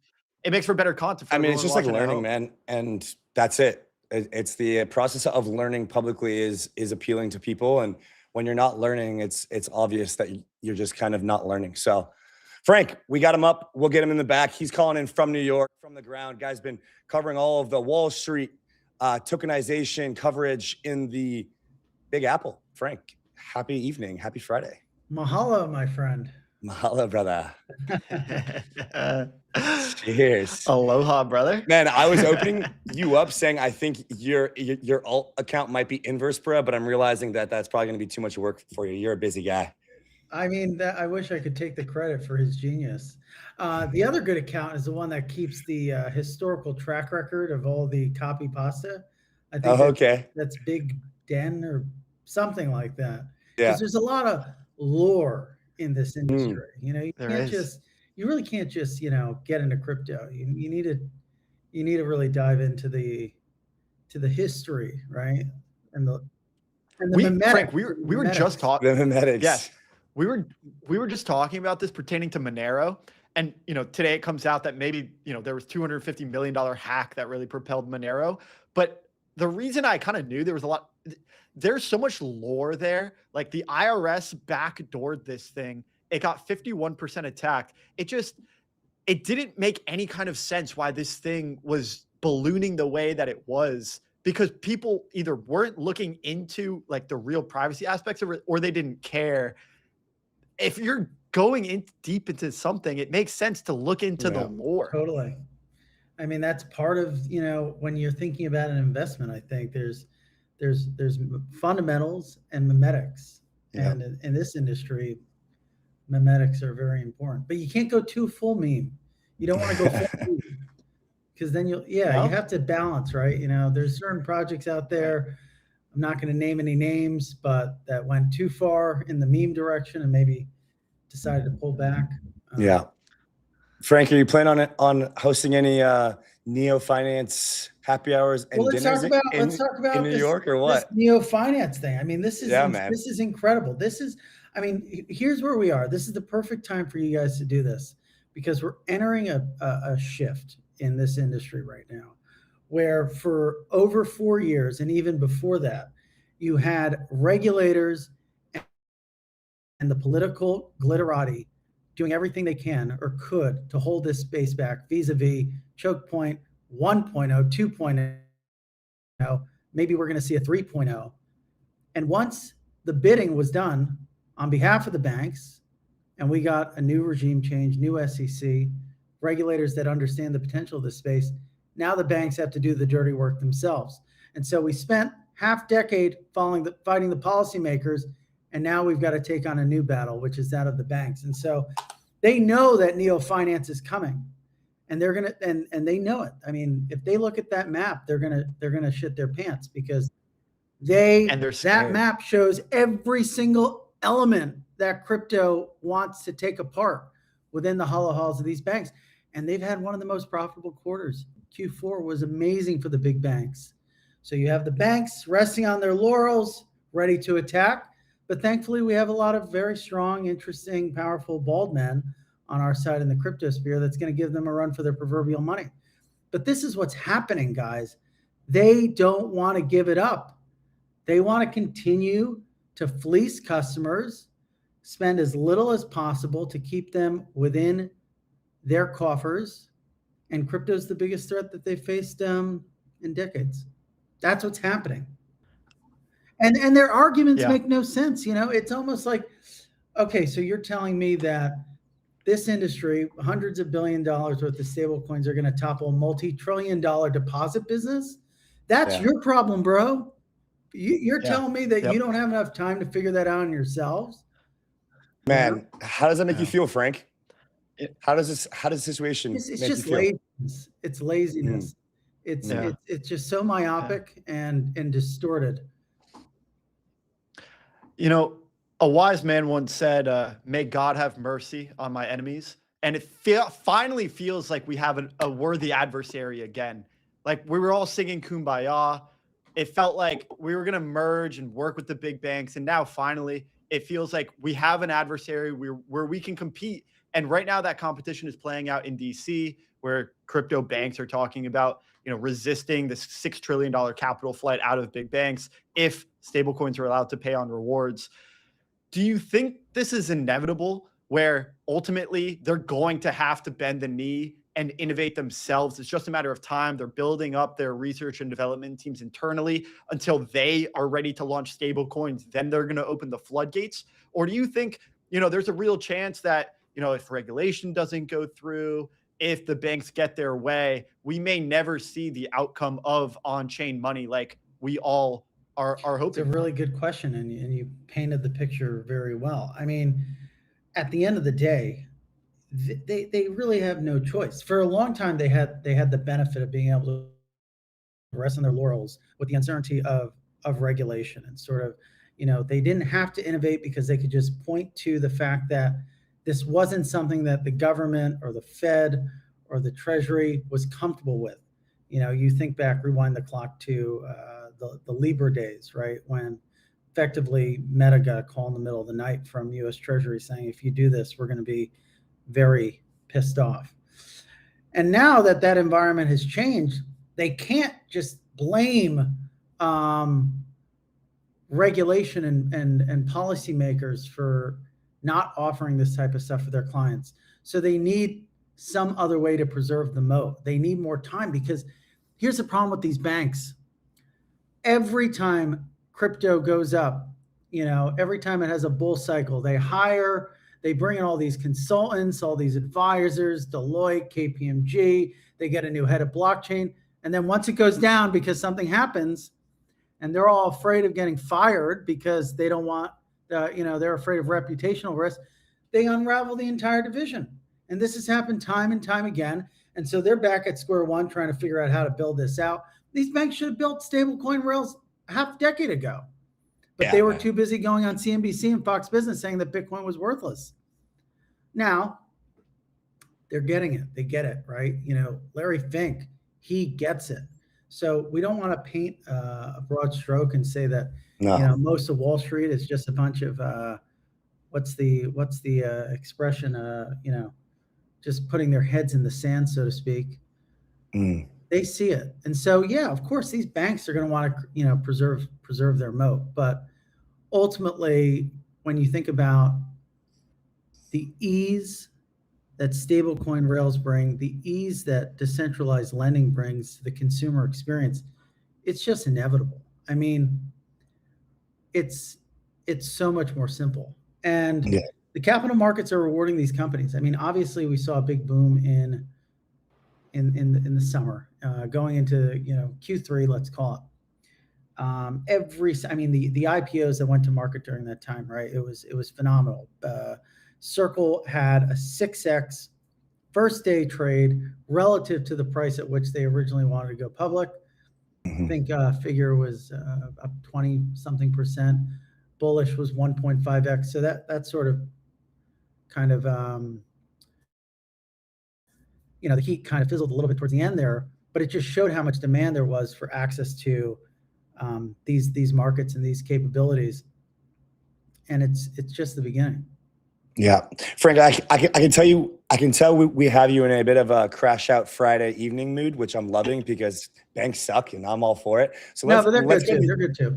let's go to the other side. The other part of this kind of idea is also the proliferation of infra slop, 8-figure founder exits with no product market fit, VC funding rounds on beta chasing trends for Temu incumbents, the idea of retail extraction from centralized exchanges, the endless token creation from Pump.Fun, the way that Hyperliquid came onto the market and figuratively showed everyone, and quite literally, how to actually run a business on chain. Combine that with the Trump administration for allowing better flows for revenue for token holders. And we've got ourselves a nasty, one could say, concoction on a Friday night in West Village that will get you absolutely spun up. And Frank, I'm just curious if you were to crash out a bit on the old era of crypto and why neo finance is an important message, not just to the legacy finance side, but to the old era of doing things in support of the new. From your perspective, you've seen it all the last 8-9 years, but specifically this last 2 years has felt really, really rough with the crime cycle that has been plaguing the industry. What does this next era look like for the neo finance push? 100%. I mean, it's time for folks within our own industry to finally be more grown up than the folks whom we're seeking to usurp. I mean, the endless sort of nonsense needs to come to an end. Maybe we need to meet this. I mean, what you guys are doing is great, right? You know, coming to New York and having these types of conversations, shining a light on the projects that are really adding value and that are changing the way that consumers engage with their financial services. That's what this industry is all about. And so, you know, it's these, but let's be clear here, right? Because this isn't a crypto problem. Everything that you described, yes, happened within crypto, but if we take a look at the market, generally speaking, it's all moving in that direction.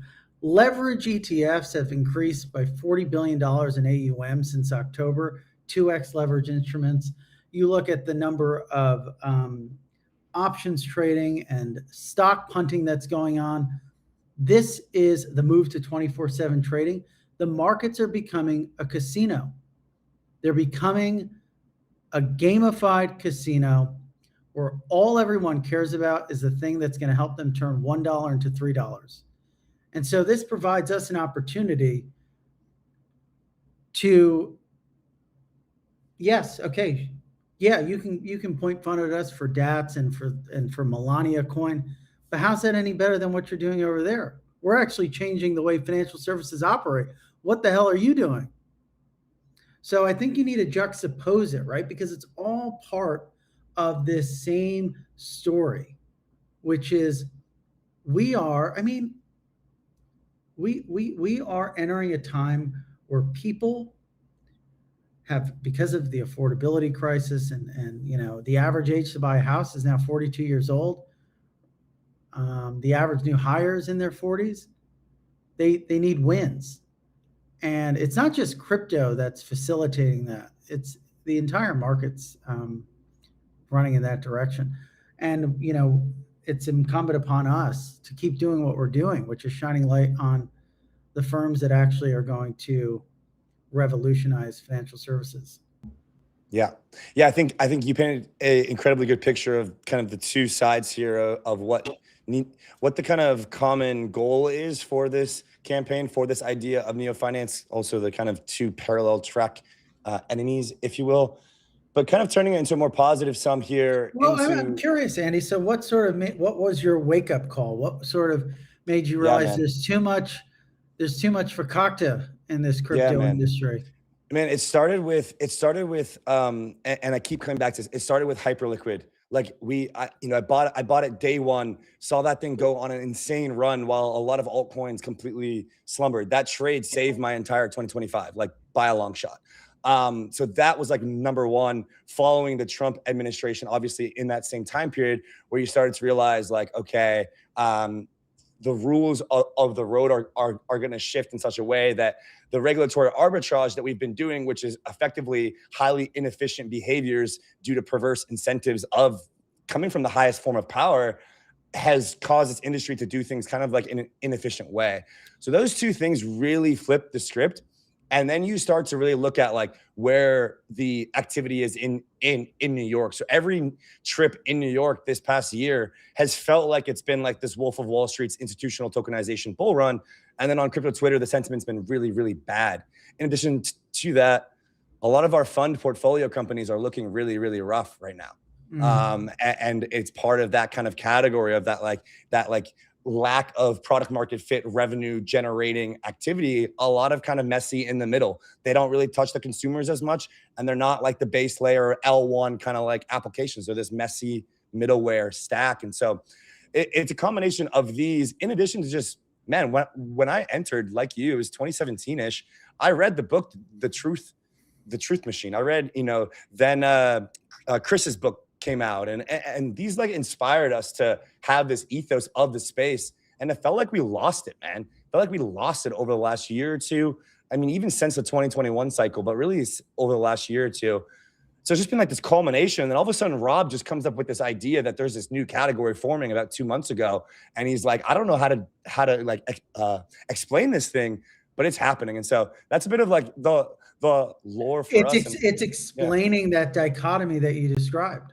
Yeah. It's explaining the fact that you have part of this industry that is that's honestly falling victim to the state of broader markets, to this casinofication of markets.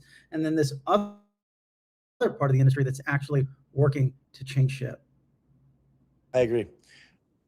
Yeah, I'd be remiss if we didn't mention the framework guys as well, who have helped us understand that there is this category of yield coins that are going out into what they call exogenous sources of yield, which was extremely important to this thesis, because as I was thinking about, what are we parsing through here? I kind of realized before I was a decentralization maximalist. I'm no longer that. Actually, people do want forgot password buttons. Self-custody isn't important to everyone. And so, if we follow that to the natural conclusion, it's like, don't we repeat the DeFi Nexus, of Celsius. 2022, the Blockfolio and Celsius and Nexus and FTX reign? And a lot of the guys, those guys ended up in jail. We don't want to repeat that.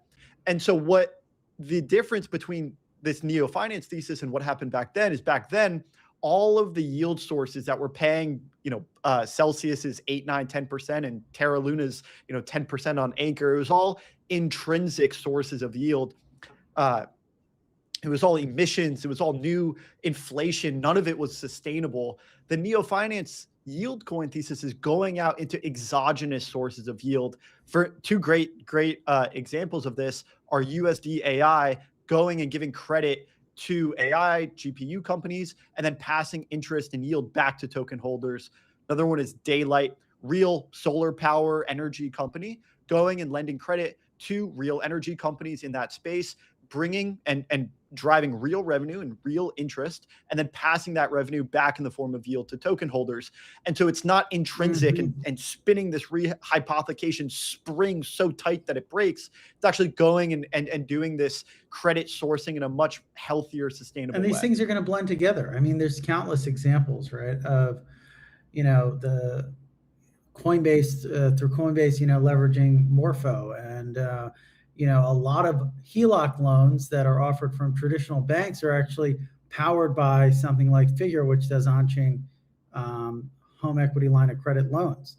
And so the direction we're moving in is one that's, it's going to be sort of that classic CeFi on the front, DeFi in the back, but in a way, Robbie, where it's not in a black box. If you remember back to that FTX interview that Sam did with Oddlots, right, where he talked about DeFi being just this black box of risk that you'll never really know what's inside of it, and it's kind of just making up the yield.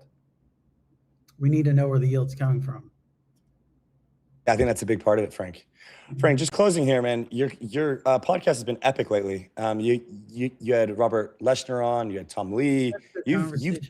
Yeah, man. I mean, they've been great. I've enjoyed them, and I hope to be on one day. What is some of the biggest, I guess, trends that you're kind of drawing a through line into, your conversation with Robert, with Tom, with other institutional allocators, right? From the GSR perspective, you have a privileged kind of spot here of like really understanding a deeper level than most as far as like what's happening like in the market as far as allocation of capital. What are some of the biggest through lines that you've drawn over the last couple of months, and close us out here?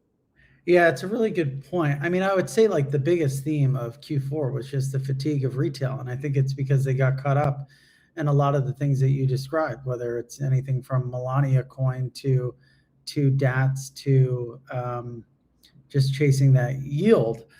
And so it's going to take a pretty big catalyst. It's going to create, I mean, one thing that Rob said, right? It's going to take a net new thing in crypto to re-energize the ecosystem. The other thing I've noticed is just like, different trends, right? A lot of Q4 was defined by any bid that we saw. We have this global market now. Any bid in the US was sold by Asia, and any bid in Asia was sold by the US. So that'd be something to watch. I think that we also don't pay enough attention in market to the miners and to the publicly traded miners. I mean, there's a wealth of information in those earnings that point to what's happening in this industry. And one thing that I think was very not talked about enough was how tied we are to global markets in general, specifically AI, and the extent to which that might suck oxygen out from our rooms. So I would watch those things going into the first quarter. And I wouldn't pay too much attention to the ongoing. I mean, obviously, I think if we have clarity pass in this, next six weeks or so, that will make for good headlines and be positive, but still going to be a lot of unanswered questions, going to be a lot of questions that get punted to decision makers outside of that bill itself. So a lot to stay tuned on. Enjoy your weekend, man. See you in New York soon. And thanks for joining. Cheers, Frank. Thanks for coming up, Frank. Thanks. Pleasure. Neo Finance, baby. All righty, guys. Neo Finance. Closing out. it. Neo Aloha Finance Friday. Guys, I've Special. been so dialed on health, like absolutely insane. This market map wrecked me, set me back 2 days. I'm looking at a cold plunge in my apartment. I got a massage table in my apartment. I've got an insane disco light. Like I'm throwing a rager of a health party Saturday night. So I need to rest up. I got 2 days to rest up big time. We have cold plunge in the place. We got water, surfing, sleep. Rob, I'm dialed right now, man. I'm dialed. We're not going to hold you back. We're not going to hold you back. What's your first thing that you're going to do when is it sleep? Is it cold plunge, sauna, massage? I'm going in the ocean. I'm going in the ocean for sure. 100% wait in the sun for like 10, 15 minutes and just go in the ocean for a sec. Very nice. 100% need that. And then from there, the whole world opens up. It's crazy what a dip in the ocean can do to a man. What a show today. Enjoy. Great show. Absolute pleasure. I feel like we're back. We're back. Like the industry's back, and I feel like we never Neo left, Finance is Rob. here. You might have left. We never left, but Neo Finance is here, and it feels like a whole new Welcome era. to a new era, guys. Welcome to the Neo Finance era. We will see you guys Monday, fresh for a lovely stream. We're going to be talking about Neo Finance, and then Tuesday we're gonna have another stream, and then we'll talk about Neo Finance. And then chances are Wednesday, Thursday, what are we talking about Friday, Wednesday? we're going to be talking about Neo Finance. Thursday, we have a near intense special. Okay. You guys are not going to We want do to have miss that on that. We've Thursday. got You're right. We've got Neo Privacy Finance. We've got No. We VCs. can't. We've we got get Neo Finance. guys. Have a Neo Finance Pleasure weekend. We'll see you next. is ours. Much love. Mahalo.